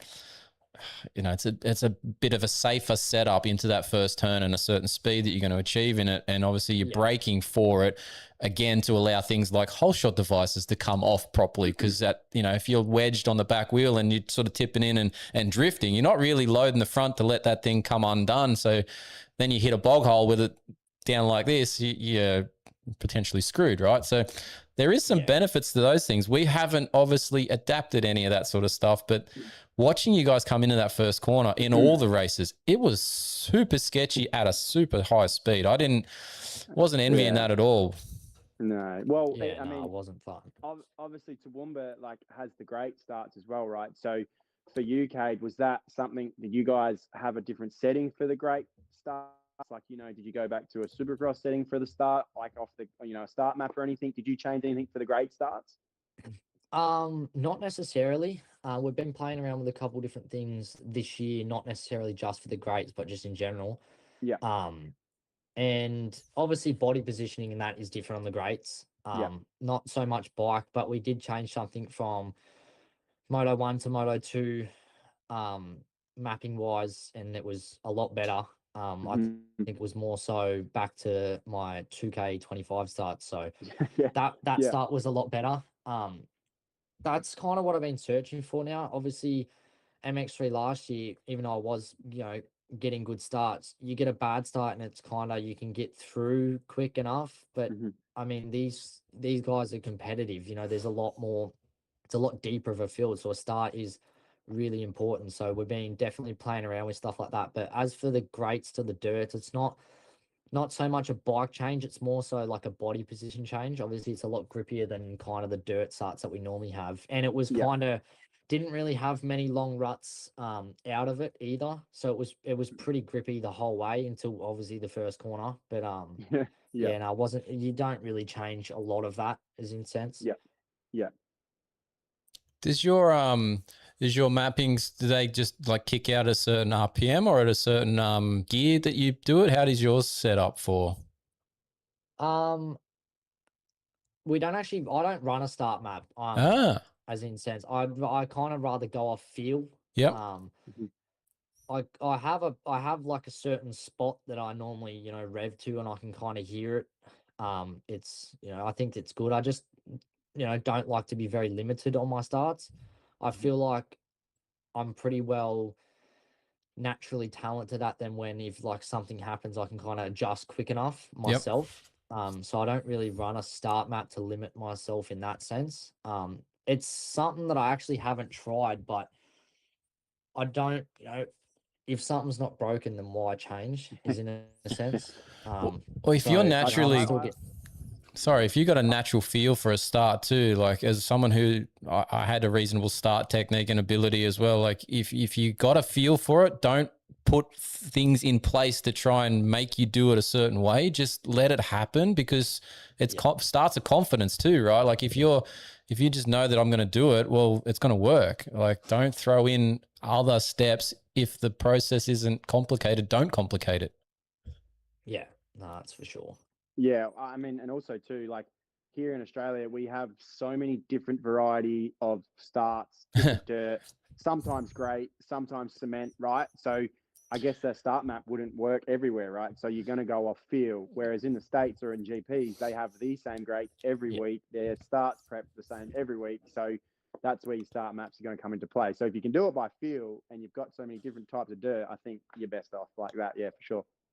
Yeah, and I think also they have the same gate system every round too. Like some of our rounds, our gates drop slower. Some of them, some of them have little flinches before they actually drop. Every round actually has a different set of gates. So that's, we have a concrete round at Tarragons. So Yeah. everything is so different. I think in Australia, you know, you're almost better off just kind of having it yourself. I don't know of anyone running a start map. At least none of the main of the top guys. Yeah. I think everyone kind of just obviously plays it by feel, but it's almost hard to test for that when every track there's a different kind of gate set up. There's a different, you know, dirt, obviously, all that sort of stuff. Yeah, you'd need like 5 or 6 of these things in the bank and being switching them out each time you got to a track when it didn't work. So yeah, it's probably not ideal. The way you're talking at the start of it, I thought it sounded like you had one. So yeah, that's why I asked like where it was kicking out and stuff. So no, I'm kind of glad you don't use one because of all those other reasons we just sort of went through afterwards. Because some of that electronic stuff is good in theory. I've never found on most of these bikes when you're trying to use them at a higher level that they actually let you ride the way you actually already ride, if that makes sense. Like they cut in and they do something to the way you're doing the corner or the start or the shifting of the gear. And it's like, yeah, it was okay. But when I'm really on it, it doesn't do the way I want it to do it. So like you guys are better off at the level you guys are at, just to all natural, really, is what I think anyway. Like, yeah, I think there's a level to it. Like obviously the top guys in America and GP, I think kind of gets to a point where a start map would definitely be good. Obviously their start maps and the stuff that they can put in their bikes is to another level as well, especially those in-house European teams. So the stuff that they have is probably, you know, it's not quite the stuff that a lot of people could definitely get. But and like Elijah said, every single start is the exact same. You know, start traits in Europe, they're all prepped. Everything is so, you know, the exact same that it's kind of, it would be good to have one of them just so, you know, you're confident, you know, your revs max out at a certain thing, you know, everything's the exact same. But, you know, over here, I think it's a little bit different with the variety of starts that we have. Yeah, no, definitely. I'm going to touch on a little bit of bike stuff as well too, because like obviously, you know, you've like we mentioned earlier, you've progressed so much so quickly, right? Now, obviously, your bike setup has to progress with you. Is it something that have you made quite drastic adjustments since you've been getting a lot faster, or you know, your speed's coming around? Is it something that you've had to keep on, you know, updated with is bike setup, or are you pretty simple across the board with the setup of the bike? Yeah, I think that's actually the hardest thing that I've kind of struggled with. Obviously progressing. Like last year, I had a setting that I was comfortable with, but it felt like I was getting to a point where I was plateauing with it. And going to the start of this year, knowing that mentally I was gonna have to pull speed to get to where I want to get to was right. Well, this bike doesn't work anymore, so trying to find a new setup while getting faster and faster is something that was definitely, you know, a little bit of a struggle for the start of the year. Like it wasn't really until Wonthaggi that I had a setup that I was comfortable on. Even Wonthaggi, I struggled a little bit, but we've got a pretty good base now at the speed that I'm going at. That is, you know, it's what you know. And I think I'm not really picky with suspension. Once I'm comfortable on something to go to a speed and I know what it's going to do at every track, normally I just keep it the same. But it was definitely the speed gap from last year to this year, you know, that I'm kind of going it wasn't going to work anymore. And that was what we were searching for the first couple months of the year. Is that sort of would tie back into when I saw you guys, you and your brother down at Canberra for the state title rounds? I sort of, no offense, I was expecting a little bit more from both of you at that point. I didn't realize about the injury for Ryder at that point, but then hearing you saying that you're searching for a setting sort of maybe fits with more what I then saw in terms of when we were doing the commentary and we're looking for you guys to be at the front, and that you were obviously up there, but I felt like there was potentially more in that. And I gather you're working through all those things at that stage of the year, because that was what, late February, March or something, I think it was. Yeah, I think it was February sometime. Yeah. No, we were searching by then. We were deep in it. I think I had his forks in one race. He had my forks in. You know, we were swapping shocks, doing this, doing that. I mean, it was all sorts of shambles at that point. He was coming back from injury, so he was on a setup that he didn't know, and he was still trying to learn the bike. And then I had bits and pieces from everywhere. I had some stuff from last year, some new stuff, then obviously some of his stuff. So I'm pretty sure nearly every time we went out on the track, we were on something different. And that explains a lot of what I saw then. Yeah. Yeah, that was I think there was a Wonthaggi pre-race that we had between that, the Canberra race, we were definitely searching and I think it was good, you know, we were utilizing the race rather than going out there and worried about results. Yeah. we were going out there and trying everything in a race situation, which I think definitely helped us progress quicker. Or at least me. Ryder was obviously a little bit further behind with his shoulder injury, but I think utilizing all of those preseason races that we did do and use as much testing as we could, I think that definitely helped. You guys are obviously one similar in speed when you're both fit and healthy. Now at this MX2 level, you're slightly taller, body size wise and everything. Correct? Yeah, a little bit. Does things like spring rates, because obviously that's what's holding your bike up at a certain weight level for you. Are they the same for you guys? Are you that close, or are you slightly different because of your height and your weight, and the things like your bar positions and stuff have to change? And what I'm getting at is, like, I look at going back to the Lawrences because it's a brotherly thing, but I've got videos of them from last year when I was over there where literally in press day, they was switching bikes, right? Like they literally did a lap, stood on the start line, switched bikes, hopped on and took off on the other bikes. And people are like, what are they doing? I'm like, they're testing settings. Which one's better for which person, right? Like they've got two different settings in them. Yeah. Are you guys at a point where you can do that? Or are there things that you like about your bike size-wise because of your size or your technique that doesn't allow that to happen? Or are you pretty much same bars, same grips, same spring rates, and you can then work out the internal settings because everything else is pretty much the same? Yeah, I think as for like bar setups, lever setups, stuff like that, we're a little bit different. Okay. I run a bit of a higher set of bars than him. I kind of like to stand a bit longer in corners, kind of lead with my head. So I think a higher set of bars obviously helps me. Yep. As for suspension, we're similar in ways, but different in other ways. I think at the start of the year, he was kind of chasing my setup a little bit. Like as I was progressing, he was kind of following that path. And then once I kind of stopped at a point where I liked and I was comfortable, I think he branched off a little bit in some different ways. Obviously trying some different offsets and stuff like that. Just I don't know how much I can definitely get into it. Yeah. But we're definitely similar in ways. I think we could swap bikes and go pretty quick on each other's bikes, that's for sure. But there is a few little differences. Obviously, in riding styles too. Like you said, I'm a little bit taller, and there's a few little differences. But we're pretty well close enough. Yeah, I would have exactly what you said about your corners and your standing position. That's the one thing I would say stands out differently from a just that optic look at quick look. Oh, that's definitely Cade and that's definitely Ryder in terms of if you spotted that on the track sort of thing. So yeah, that makes sense about then your bars needing to be slightly different position and whatnot. So yeah, no, interesting. Yeah. It's interesting because watching obviously the Lawrences do that, you're like, oh, they're getting a real fast switch over because they are so similar, right? But you guys are a little bit different in the sounds of a few things. So yeah, maybe a bit more work's got to go in individually in your own setups there. So yeah, no, it's definitely right. I know, like as much as people say, oh, your brothers, you should kind of be the same. It does come down to personal preference. Like yeah, even Jet and Hunter, they don't ride the same. I'm no. sure they would obviously be going different ways sometimes. So I think it's cool to have your brother there because you can test so many things together, but it also is nice to go your own way when it needs to come down to that. Yeah, well, not only having your brother to test from, but just having the years of previous championships under that team, right? It's always a good thing. Like with Brody obviously winning, the past years. Is it something you've been able to take any sort of feedback from his setups to your setup at all?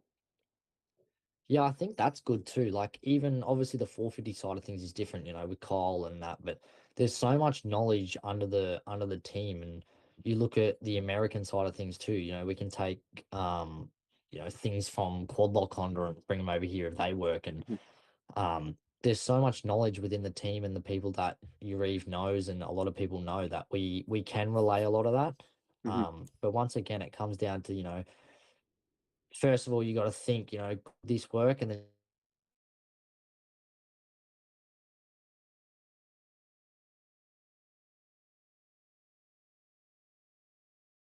they've been helping us get comfortable. And yeah, like you guys said, just using the information from previous champions has definitely helped. Yeah, well, whatever that first moto, that Honda clean sweep, just keep doing that. I'm sure Urive would be stoked with that. Yeah, he was for sure. Yeah. Definitely. Well, look, Cade, I've probably kept you longer than I said we are going to, but I really appreciate obviously all the answers and the insight into the program and what's going on. I guess the only last thing from me is like, what's on the cards training wise for the next couple of weeks up to Appen? Are we going to hit full pace again in a scaled sense the week before, or are we going to just, you got a rest thing going on? What are you doing? Are we back to normal training from next week sort of thing? As so much of training, it's kind of this week will be a little bit more mellow, kind of just recovering from the weekend, and obviously still getting back to fitness. But I'll be back to 100% by Appen, that's for sure. Yeah, nice. So speed will be up there, and I think shoulder and everything. I don't think it'll be a question anymore by Appen. Yeah, well, given what you did on the weekend at Toowoomba, I don't think the speed's going to be an issue come Appen. So, Elijah, you got anything else for Cade before we let him run off here? Nah. Yeah, huge props on what you've done. Like it's, I don't think people understand how hard that is to be out of surgery a couple of days and do that. So, like we obviously don't know what's going to happen, but come down to the last round and you're in the fight for this championship, that you'll be looking at that, and that's pretty impressive, mate. So, good on you, good job. Yeah. Thanks, mate. Appreciate it. Easy. Well, appreciate your time, Cade. Thanks for joining us on the AlwaysMoto show. And we look forward to seeing what the rest of the 4 rounds of this season have for you. And hopefully there's a red plate and or a championship in this along the way and for more wins. So, good luck with it. And we'll catch up with you. I'll be at Appen, so I'll catch up with you then. And, we'll see how it all progresses for the rest of the season. No worries. Thanks, boys. Thanks for having me. Thank you. Appreciate it. All right. That was a very insightful chat with Cade. Ryder was the same. They are super open, easy to talk to. They got good personality, level-headed. They know where they're going. They know what they're doing. I really like talking to the Kingsfords. Yeah. Like I mentioned to you previous to us getting on the podcast here tonight, I said I hadn't had much to do with Cade. I haven't really spoken to him other than a g'day or whatever it was, but for how young he is and how sort of their outlook as obviously him and the family together, like it's pretty cool to see. Like, it's definitely.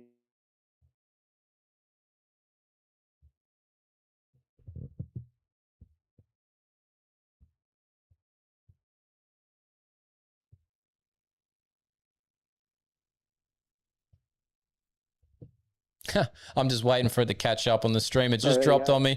Oh, God. I'm watching the little device that tells me whether it's dropping in or out, and it's just dropped, and I'm like, wait, it'll come back. It'll come back. Like a Channel 9 News delayed report. I'm out in the field and it's just like, hold on. No, exactly what you said. And I can't wait. Like both, obviously Cade wasn't able to say exactly what he's up to. Ryder said a little bit more about what they're up to, what he's up to with his plan and his contract, in terms that he was meant to do West Coast Supercross, but then that shoulder injury threw that out. So he's potentially going to go and do something later in the season, potentially motocross wise, if things work out that way. So they're both going to, at some point, they're going to be both stateside trying to get to these AMA events.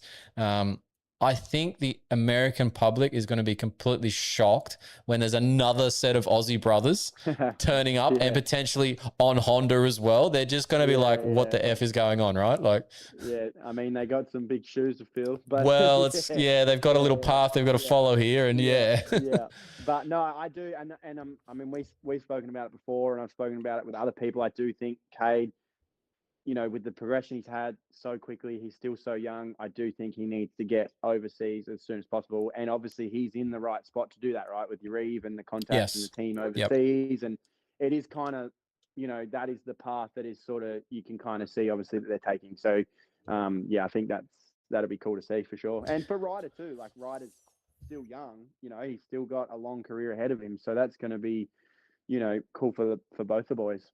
Yeah, no, they both just need to get over there as soon as they possibly can, because they're gonna dominate over here if they stay here. And as good as that would be for them, I think they need more of a challenge, and they need to see where they can get themselves to. So look, good on them. Hopefully it comes off sometime soon. I'm just here to watch and see where it ends up, right? Like, I'm just keen. Right? it makes it hard too, because say if Larwood wins the championship, like, is he then like, hey, I won the championship, I'm going Yeah. overseas, and then does that get in the way? Like, Uribe, as much as he dominates the the motocross, supercross over here, it's also got to be hard and stressful, right? And thinking like, far out now, who do I send overseas? Like, it's yeah. So that could be an interesting one. I'm sure it's in every single one of their contracts that at a certain point they get to go and do it. So yeah, Uribe's Yeah. probably sitting there going, Jesus, I shouldn't have put that in every contract, right? Like, yeah, I've overpromised here. Yeah. Anyway, Yeah, that's a problem for him financially and in his pocket to work Hey, out. So it's a good problem to have, is your riders winning races. definitely a right? good problem. Yeah, Definitely a good yeah. problem. All right, let's we never got to MX2 in terms of Toowoomba side of things. Obviously, we chatted with the winner, but let's talk about the rest of the field. Ryder Kingsford, obviously we mentioned him there throughout that interview as well. He is coming around something severe at the moment with his riding pace and everything. Now with the Honda and the shoulder injury starting to get further and further behind him. I think the only thing, and it was mentioned there, but he got some average starts. Otherwise, he's right there. And I feel like Appen in that second half of the season of him is going to be a potential turning point. And he is only about 30 points down out of this one. Let me double check that one, because it was 120. He's 127. Larwood's 164. So he's 30-ish points out. So it's a bit of a stretch for the championship. But man, I reckon he's a chance for a lot of overalls here down the stretch if he keeps going the way he's going with his progression. Yeah, exactly right. Like, new bike, coming in injured, it's going to take some time, even if you weren't injured, right, on a new bike. So he's coming around, and he even said on the podium he felt like he let a win slip, right? And he's got, what did he get, third overall? Overall? Yep. And he's saying that he's let a win slip. So he's confident, right? Well, he seemed dirty about that too, so he was obviously agitated by that. Yeah. So that he's at a point now where he's like, all right, I'm fit, I'm healthy, I'm ready to win. Whereas, rounds 1 and 2, he wasn't in that mindset, because he is coming back into it. Now you can tell that he's hungry to win, he wants to win, and he will win a round, whether that's Appen or whatnot. I believe he will get a round win, and then you're going to have all 3 Honda boys battling out for the wins. So, yeah. Well, we're just going to go back to that point. At some point, what was it, in Supercross 25, where we had like 1, 2, 3 Hondas in the SX2s? We're going to be MX2 1, 2, 3s here very shortly, potentially, for this Honda team. So, yeah, again, your Reeves going to be paying out some bonus money and having a few headaches here down the track in terms of who goes where. Speaking of that, Alex Larwood obviously got a Moto win at Toowoomba, but didn't get much in that second one, had 2 issues there in that second Moto. Larwood seems to be the case that he's going to win the Motos when he's up with a good start, but when something goes astray, he hasn't, and I think there's been some bike issues that have caused this, but he hasn't been able to move forward from those issues, particularly once he had that second fall. He sort of just switched off, right? Like, it looked like he was trying to go back to the front, but then he had that second odd crash, like he buried it in that rut at the bottom of the skyline there, isn't it, where they come down the hill and do that tight U-turn. He buried it in that, and it just ejected back, and just got all sorts of out of shape and got stuck under the bike. He definitely switched off after that in terms of how he was going to attack that race. So yeah, it's interesting to see what he's doing recently. He's winning, but he's also having these other motos. Yeah, it's hard because when he doesn't have these issues, like you said, he wins every time he doesn't have these issues. Yeah. So he's won the most motos, right? He's I guess been the most dominant rider, as in, when he's on, he wins by quite a bit. Like, even the first moto, he won by 12 or 13 seconds or whatever it was, but then he does have these moments, and something he's got to figure out. That one at Toowoomba was, like I said, it was real weird. Kind of just buried it in, or just tipped it over. But it sort of sat in and came out of the rut, it rebounded out. I think because they're going downhill, I think he's just committed so much, and he's tried to brake, and maybe his rear wheels kind of in swinged a little bit, and then just stoved in and got hit. And I think, I mean, I don't want to say that he was concussed, but he copped a foot peg to the back of his helmet quite hard. So whether he took a bit to get his bearings or whatnot, because he never really got back going full pace. No, you're 100% onto something. Maybe whether there was anything there or not, I don't know. But yeah, that is a potential reason for that lack of like, oh, I'm going to go and I'm going to push. Maybe he just did have that little. I just saw a couple of Tweety birds, and I'm going to wait a Yeah. second. Like I don't Yeah. know. So Yeah. whatever he does when he's on, he's well and truly on. We just he needs to be super more consistent when things are going astray. So let's see what happens second half. At the moment, he's in the driver's seat for this championship. Yeah. Benny and I have spoken about this as a Queensland positive, but outside of Queensland negative. And I'm wondering if you know where I'm going with this one. Noah Ferguson. Sunny State races. He's killing it. So far through the Nationals, average at best, let's say. Got a moto win, but it was at Toowoomba, so it was Queensland related. Is this form that he found in Moto 2 Queensland related and a good start, or is it finally a turning point with him and the Yamaha team because he's obviously on that new bike this season, needed to get some things sorted out? I don't know. What are your thoughts on him? Because I feel like there's just a little bit of a positiveness to the Queensland rounds for him that he's obviously good with and riding a high with and hasn't been able to find it, or is it just that he needed the time with the bike and everything and team and he's now there? Yeah. Well, you got to think about it. Noah's been on like 3 different brands in the last 3 KTM years. Honda the 2 years before. So yeah. Yeah. He was a gas, and then he was a Honda, then he was KTM, and now he's a Yamaha, right? So I don't think he's probably had. I know a season's a long time, but you still, you could be searching for things on a bike, and then all of a sudden you get on a different bike and you're searching for things, and you're trying to learn a new bike. So that could be a part of it as well. I know that team has been doing quite a lot of work with the bike and with him to get him to a place where he's comfy. But in saying that, also too, he has pretty often had good results at Toowoomba, right? Like he has been known to be really good around Toowoomba. It could be, but it could be the thing that sort of, kicks him back into gear and, gets back into being up front more often now. So I don't know. I think the answer lies in round 5, 6, 7, and 8, right? Obviously After next round is after 25 minutes of Appen first moto, we'll know if he's back in. Well, even halfway into the second moto it happened, right? Because like he might have a bad start, or something, get caught up in an accident, whatever. But yeah, being outside of Queensland for the next round, and then there's a Victorian round, but then there's 2 Queenslands to finish. If the Queensland ones to finish are solid again, but those 2 in the middle aren't, I'm gonna really be starting to question a few things, right? Maybe he just doesn't deal with the cold weather of Victoria and South Australia. Maybe, but he doesn't like traveling. I don't know, but it just so far there's a Queensland tendency, right? So we'll see how he goes. I want him the way he rode that Moto 2, awesome. We just want that more often, right? And he's obviously capable. Yeah, so. I know. I bet he wants that more. Yeah, I bet he does too. So does his bank account. So. Oh yeah, I bet, and so does the team and everyone. But no, I think Fergo, he'll always say that he's there to win. As every factory rider is. But he's made it very clear that he has not been, very happy with his results so far, and he's been pretty disappointed in what's going on. And so to finally get that win, I think he's kind of like, well, this is where I should be. This is where I'm going to be. And I guess we'll see it happen. And I think it's more of that hard pack style track. He probably will suit him better. So yeah, I guess we'll find out. But yeah, that second moto was pretty impressive. He was wide open. He got the lead and he was hanging loose. That's for sure.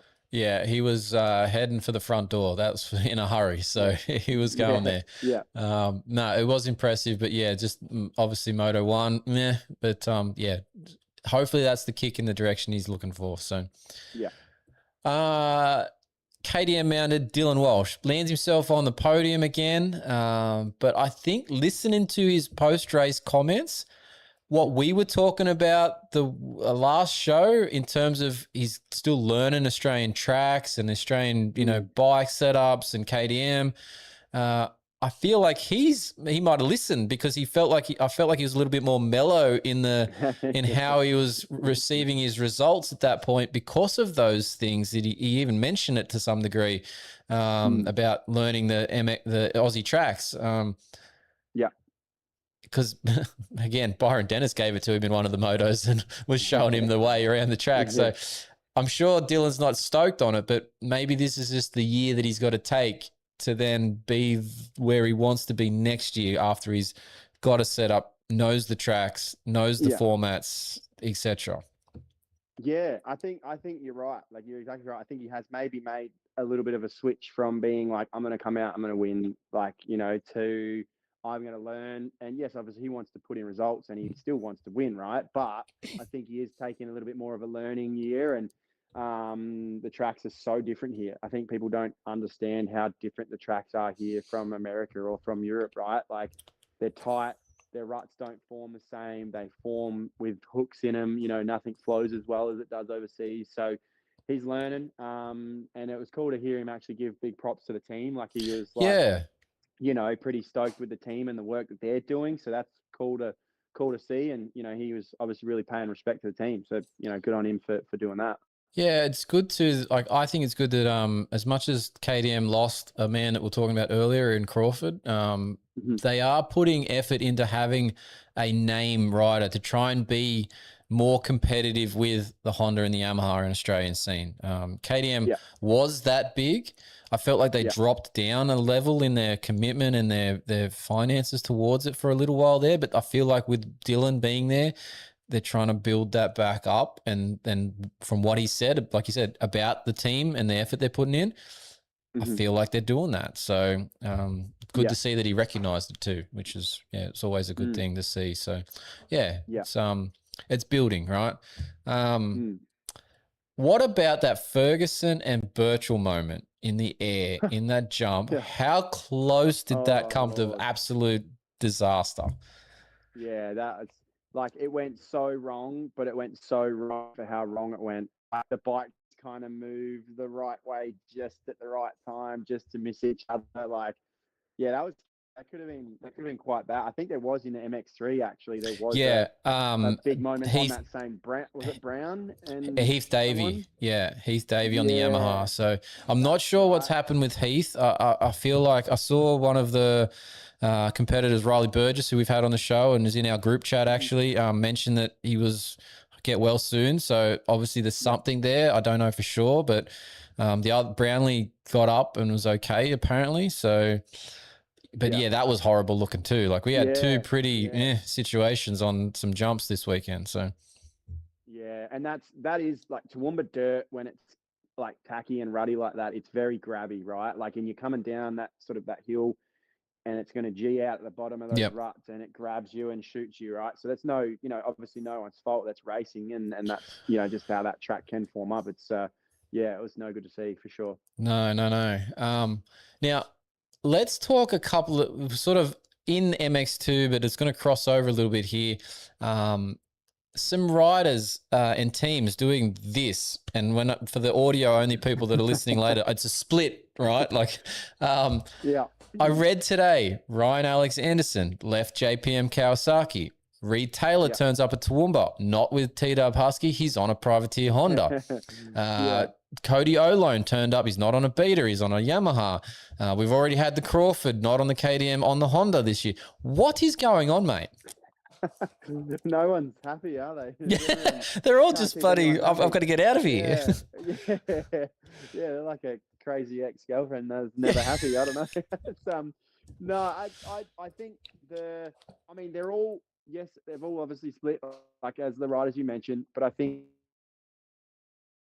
they're all individual different situations, right? So I don't know exactly what's going on, and I don't know anyone really would other than the people in it. But I know, like, the Reed Taylor to the Honda thing, I didn't even know about it until I watched the telecast, like until I watched it on TV. And usually I hear these things. And then Hogs and didn't even know about it until they saw it on the TV, right? And they made a weird comment, like they sort of knew something, but then they didn't. I'm like, guys, either say something or don't say something, right? You sort of you walked on right along the fence line there. Don't even get me started, right? Like, yes, it sucks that these riders are splitting from teams and, there's probably contracts involved. I understand that sucks.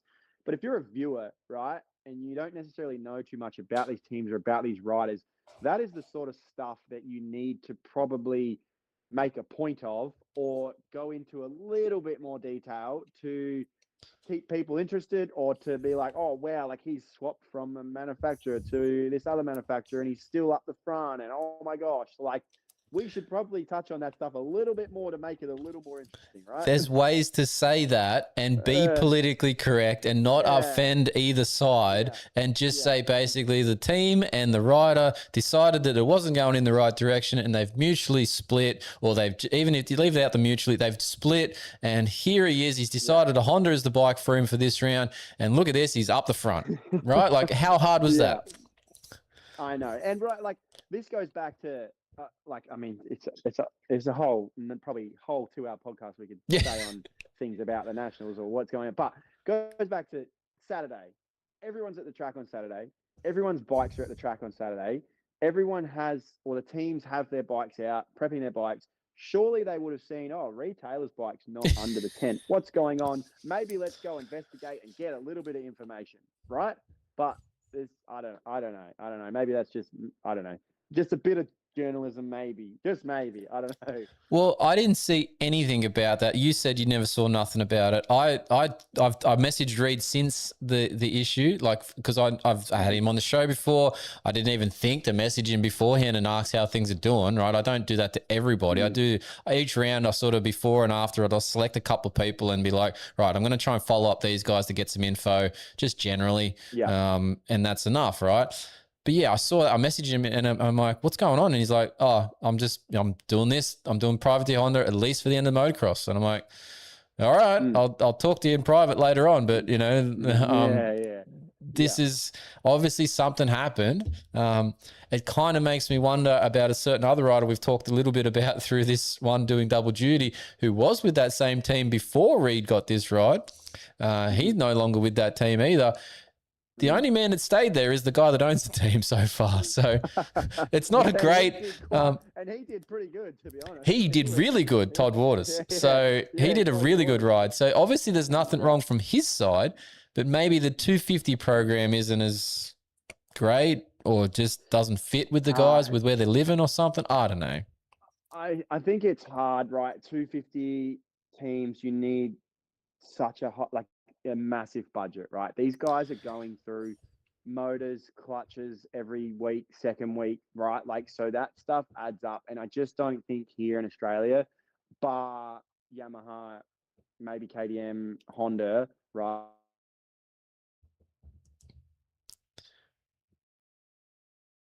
Here's a 250 team. You can ride a bike every single day, and we will support that every single day.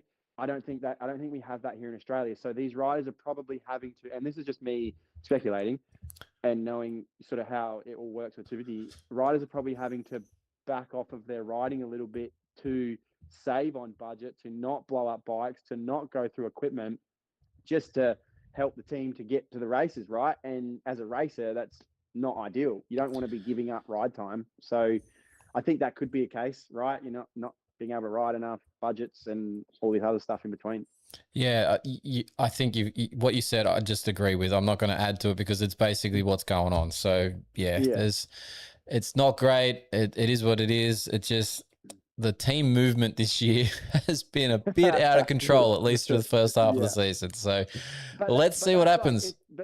It should keep people interested, right? We should be commenting on it. We should be making that known, right? And we don't have to blow anyone out by doing it, but we should be making this known to keep it interesting, because to be honest, the Nationals is kind of boring, right? Like, unless there's these stories in between everything that's going on. Well, that is what makes you interested and to tune in the next time and see how said rider who left is doing on the new ride. It gives you a reason to tune in. So I'm with you. Drama. We need to tell this story, and hence why we're talking about it. It's one of my main things I wrote down as I wanted to cover.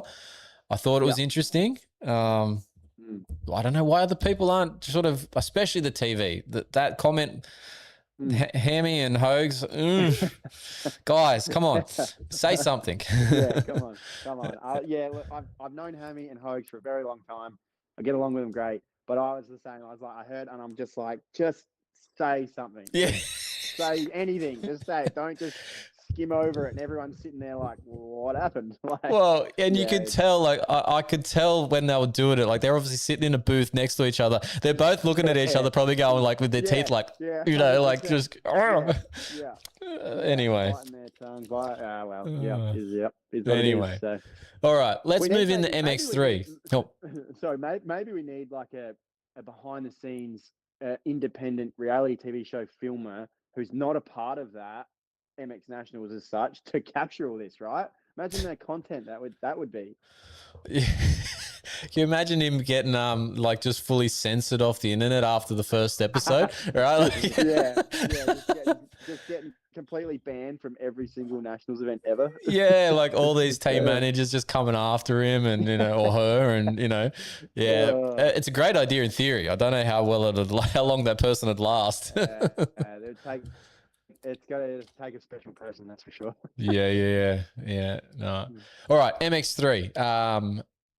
I've got to say, this class is the most interesting class. I think I say this every time I bring up MX3. It's the most interesting of the weekend for a few different reasons, but the main one is we keep getting different winners through the first 4 rounds. We've had Devson, we've had Draper, we had was it Fuller, and we've had Downey. Fisher. Sorry, not Fuller. Fisher. Fuller's been close, but Fisher. Yeah. Guys, keep doing what you're doing. I think round 5, there'll be another one because I feel like it's going to suit.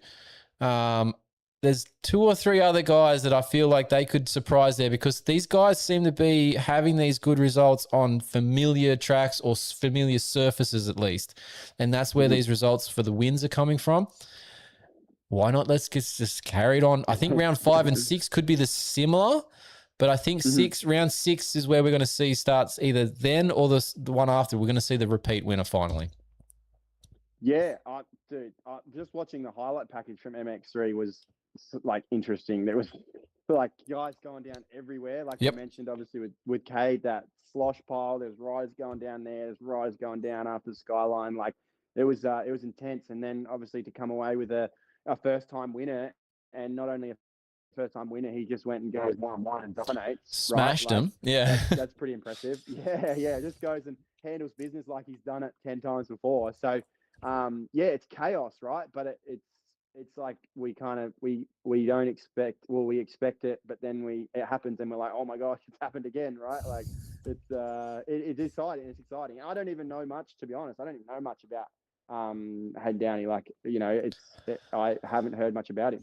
I haven't heard much about him either. I messaged him to say congratulations and dude, I want to catch up and find out a bit about you at Appen because I don't really know too much other than you've done a couple of things from Supercross and stuff last year. But like he just, again, I said this about last round's winner, but this one, it's their announcement day. Like this is their I'm here in pro motocross sort of thing. Like they just made a massive statement that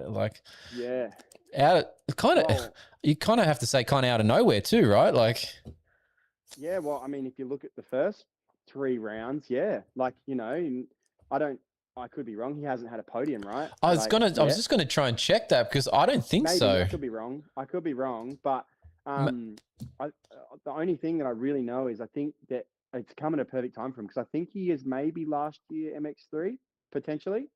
So I think he is a little bit older in the class, right? So for him, perfect timing. Like get some wins this season and open some eyes and then go in the MX2 class and get a ride, right? Yeah, exactly.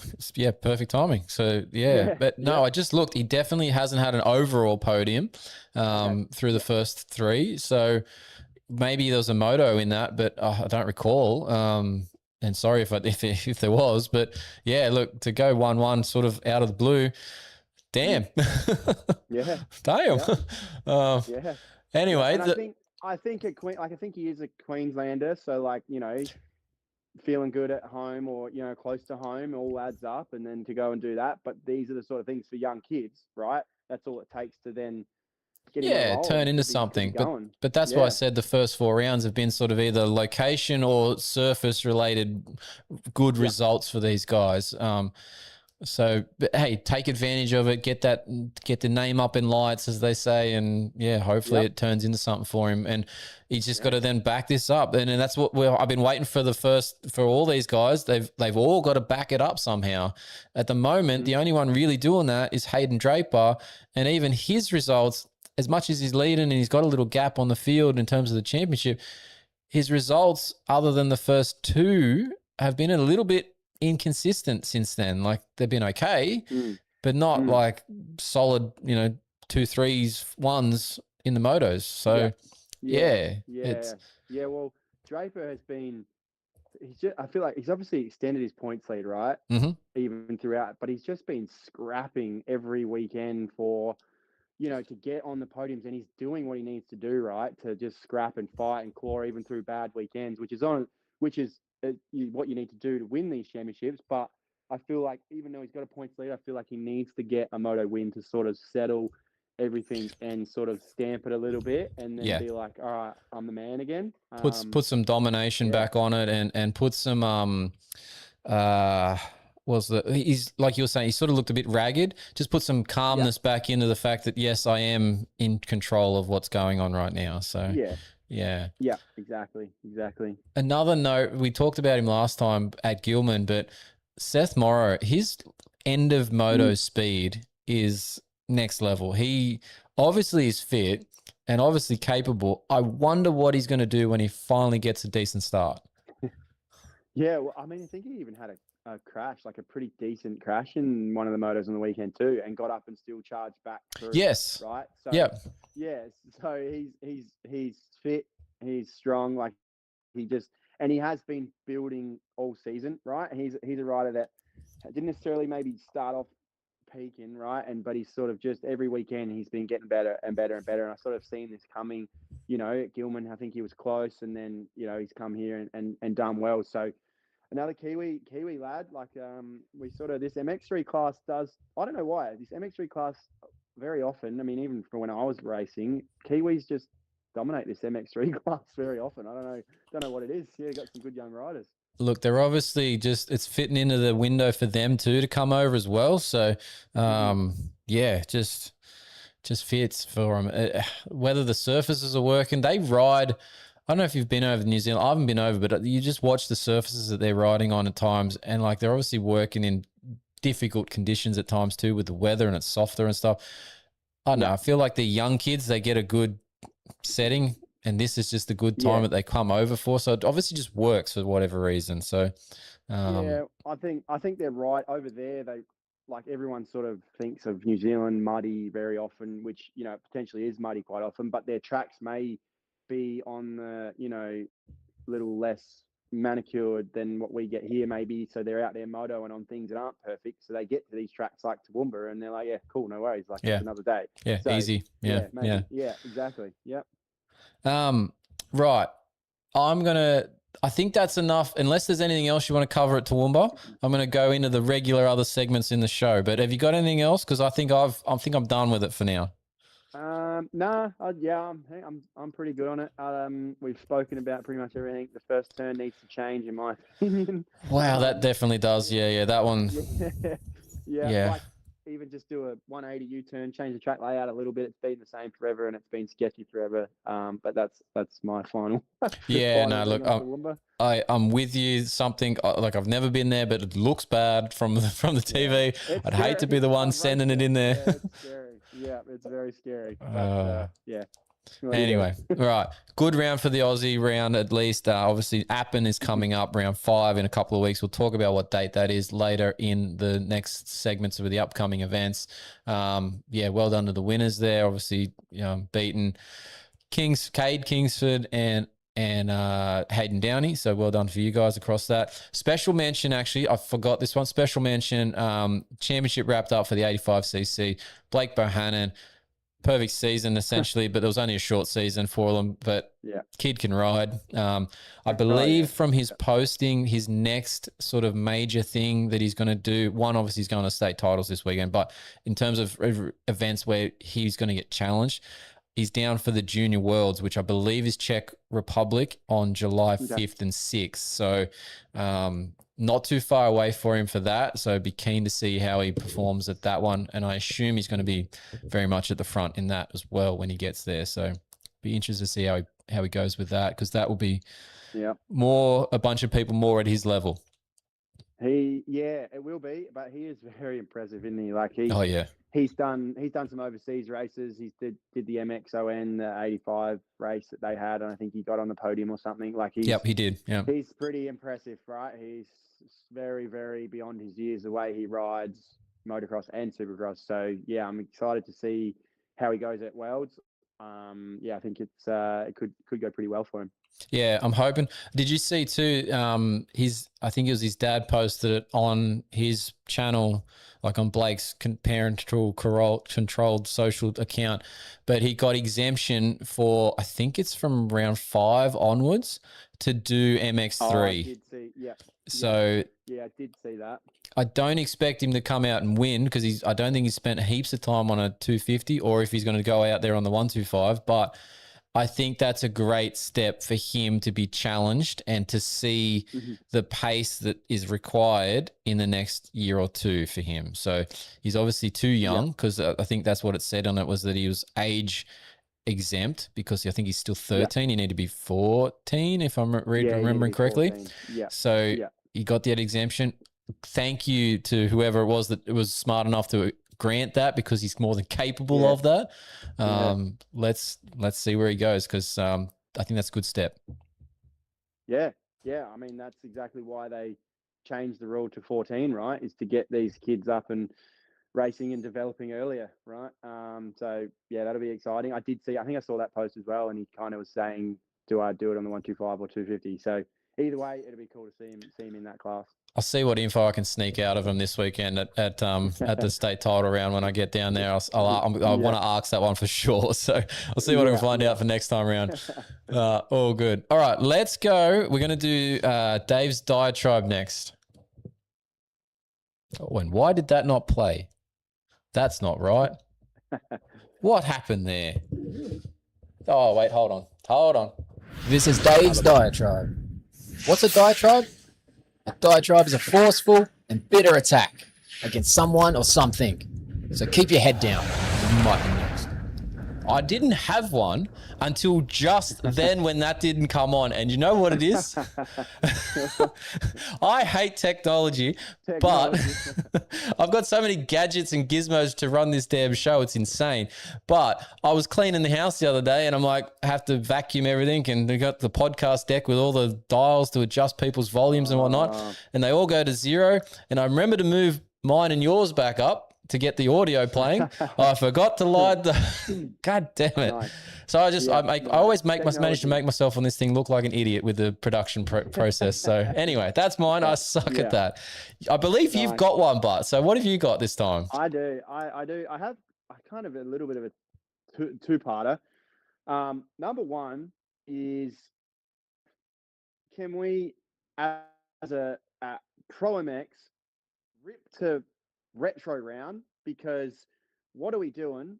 Toowoomba has always been retro round, or they've done a cool retro round or something, and makes it fun and exciting and just something to look forward to. Teams do cool graphics, riders wear old gear or walk around in old gear or whatever it is. It's just brings a cool vibe, right? It brings something different to the series, and I just think that is what we need. The AusProMX series is getting a little stale, right? It's a little bit of a rinse and repeat kind of setup.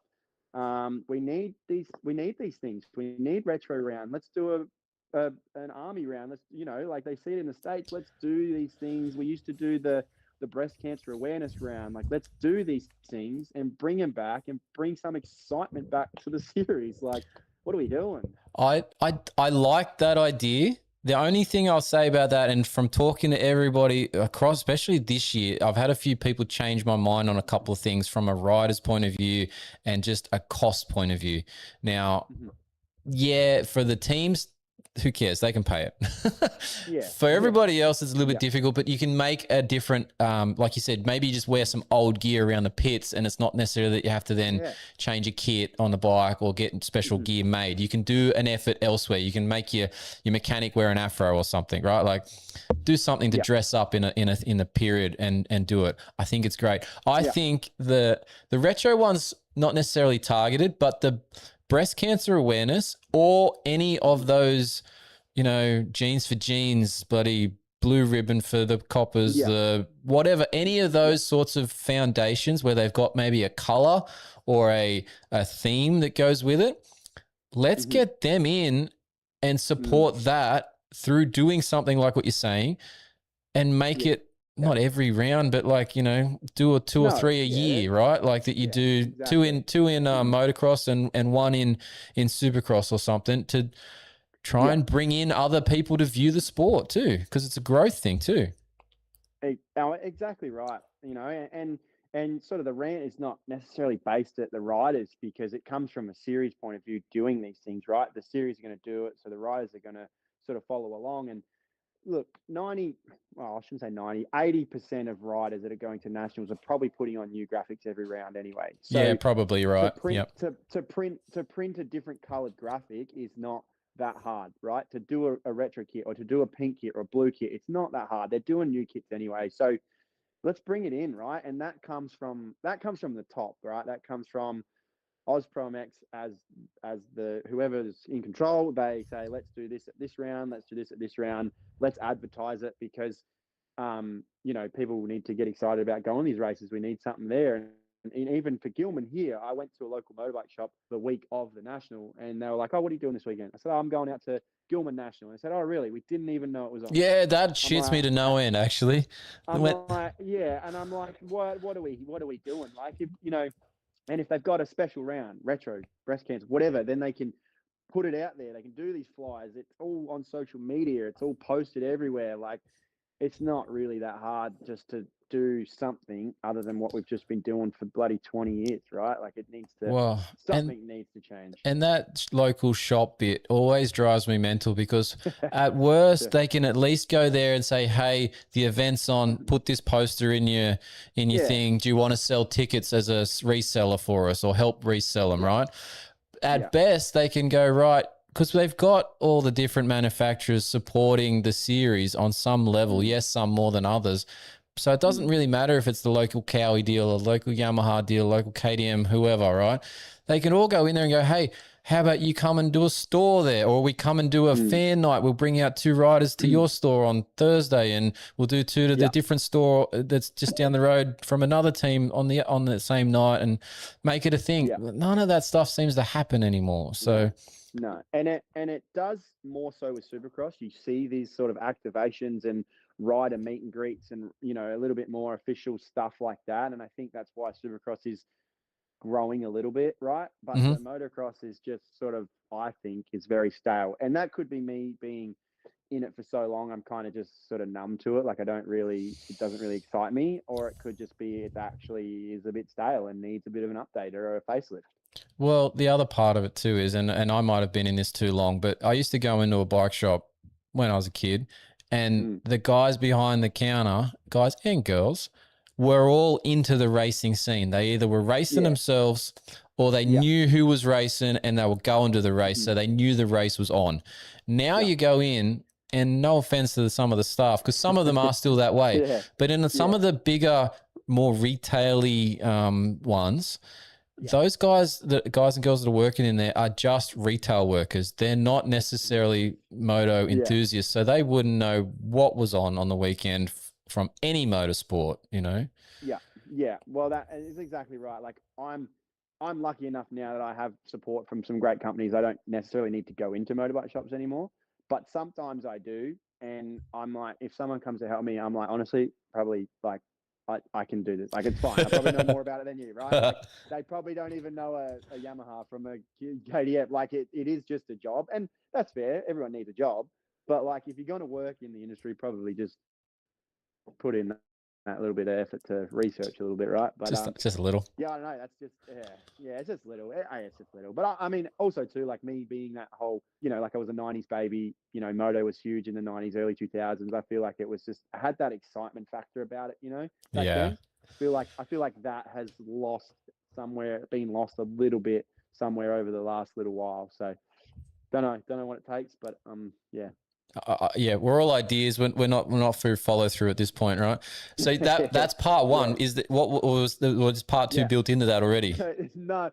So the second part is, it's kind of a silly thing, but it was just I watched it on the weekend. Now you might have picked up on it, but when the riders would finish their race and they would go into the little podium area that was fenced off.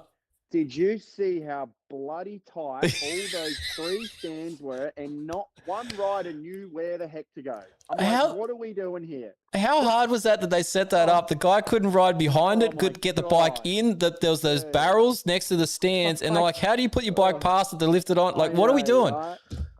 Just put the bike somewhere else? The bikes, they can, mechanics hold it or whatever. Like, you could see, like, Hayden down, he's trying to figure out where the heck his bike goes, and I'm sure he just wants to go high five his family, but he's like, where do I put my bike? Like, what do I do here? Like, it was like, oh man, I know it's simple things, but like, can we just sort that out a little bit, right? It's one I've said this one before at the similar sort of point about the podium bit. It's more the American one, but you know how they do the interview, and like especially after the heat races in Supercross, they'll have them ride in and they're still sitting on the bike, right? On the bike. And so they'll get the team guy will give them the hat and the towel and the goggles and the can. And they'll do the interview and they'll be like, yeah, holding the Red Bull or the Monster. And then they'll finish the interview, but they don't cut from that person. So then you see him take the hat off and hand the can back to the guy. I'm like, wait another 20 seconds, guys, holding onto it so they don't see you just chuck the stuff away. Yeah. Well, I mean, even in the States and in MXGP, like the riders will finish their race. They'll have an area behind the podium to debrief, to drink, have a drink. Mechanic grabs a bike, but bikes stay back there. They walk out on the podium, get their interviews done. Bikes come out after all that, get photos, happy days, right? Like that. I know it's so simple, but it just looked on TV. It just looked very unorganized and very kind of like backyard job. But how hard would it be for them to make them do exactly that? Right in behind the podium bit there. Yeah, I know. Let the mechanics and stuff grab the bike and they just walk back out when they're ready for that TV interview part. Like they went to a break, I'm pretty sure, after the race before they started bringing them up to the interview. So go and park elsewhere. Keep it out of sight. Keep it clean and easy. Yeah, and also too, like they have to have such a big area because of our riders ride into that area, right? They ride in, so they have to have this area. It's like 15 meters from the fence to the podium. Where if you didn't have to have bikes in there, if they didn't ride in there, you could have the fence way closer to the podium. Bring the people in. Could be right there on the podium, like right underneath the guy that won the race. In, just that little bit could be a bit of a vibe. Riders could throw goggles. People are there. It's just simple little things. I just caught it on TV and I saw it a few times and I just sat there and laughed. I'm like, what are we doing? Well, that and your mate that you said you did some commentating with last time, Trent, who's doing the interviews. I hate how all you get is his arm showing in the screen. Right? I know.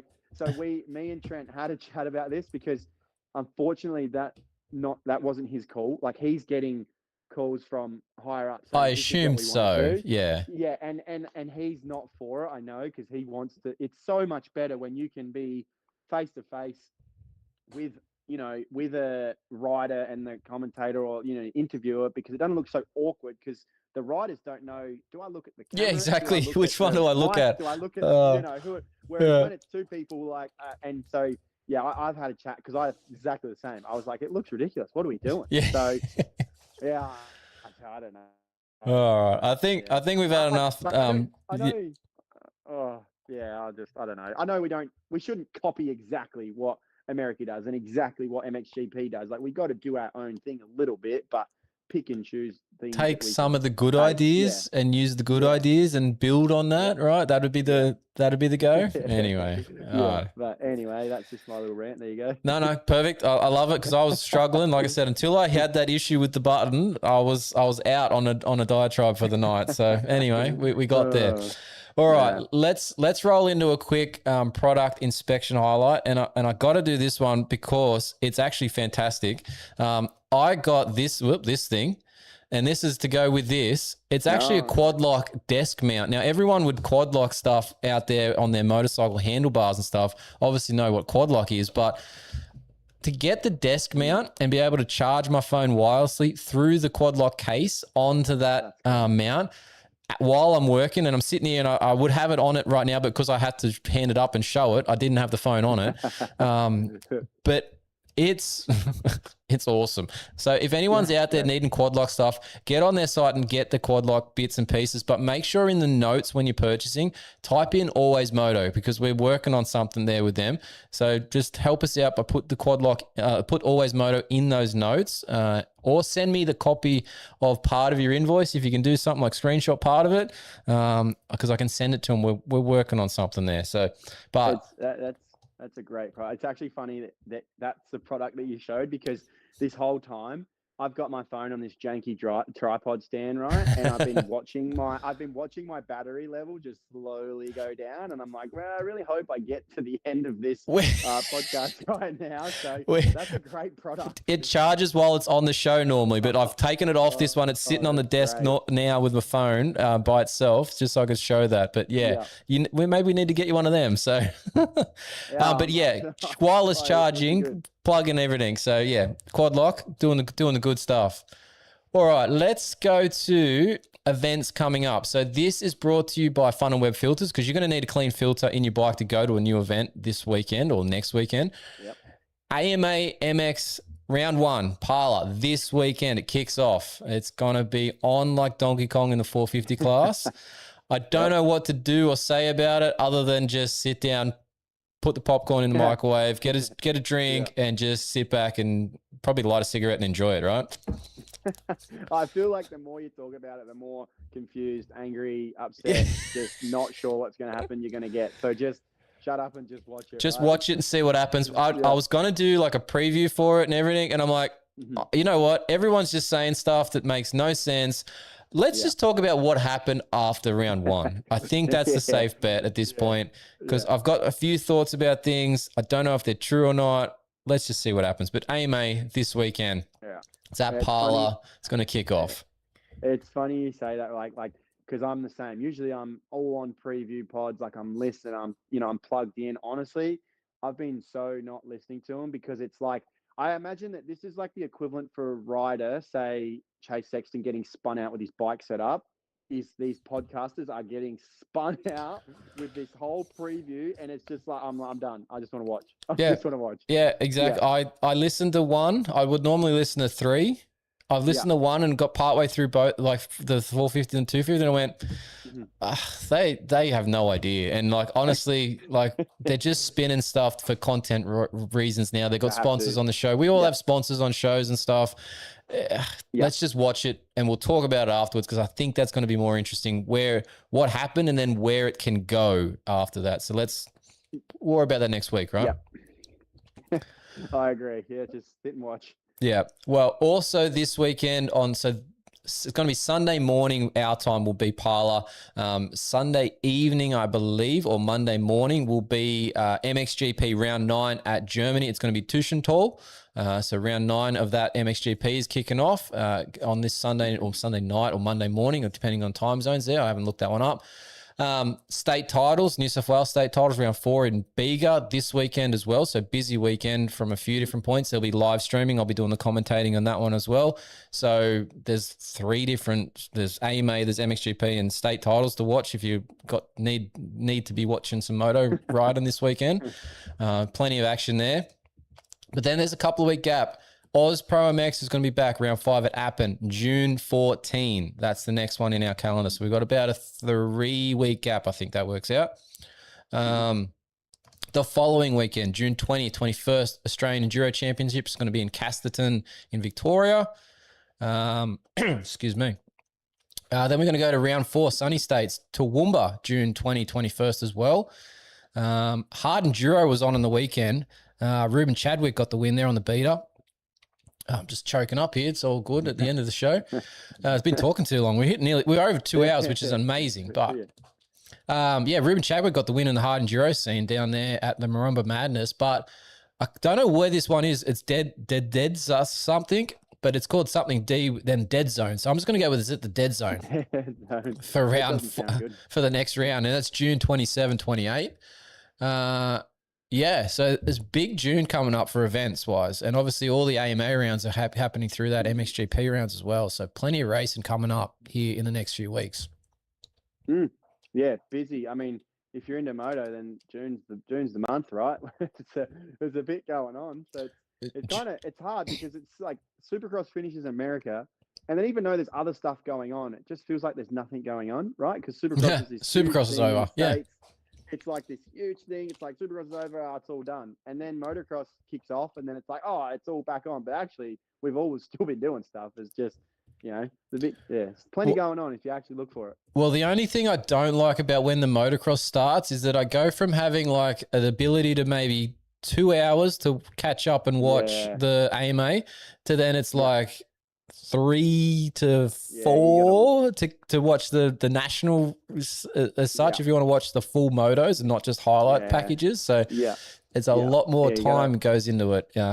Yeah, motocross, you got to lock in for that 4 hours. It's a big day, but it's a good day. Yeah, no, it's well worth it, but yeah, just different commitment levels at that point.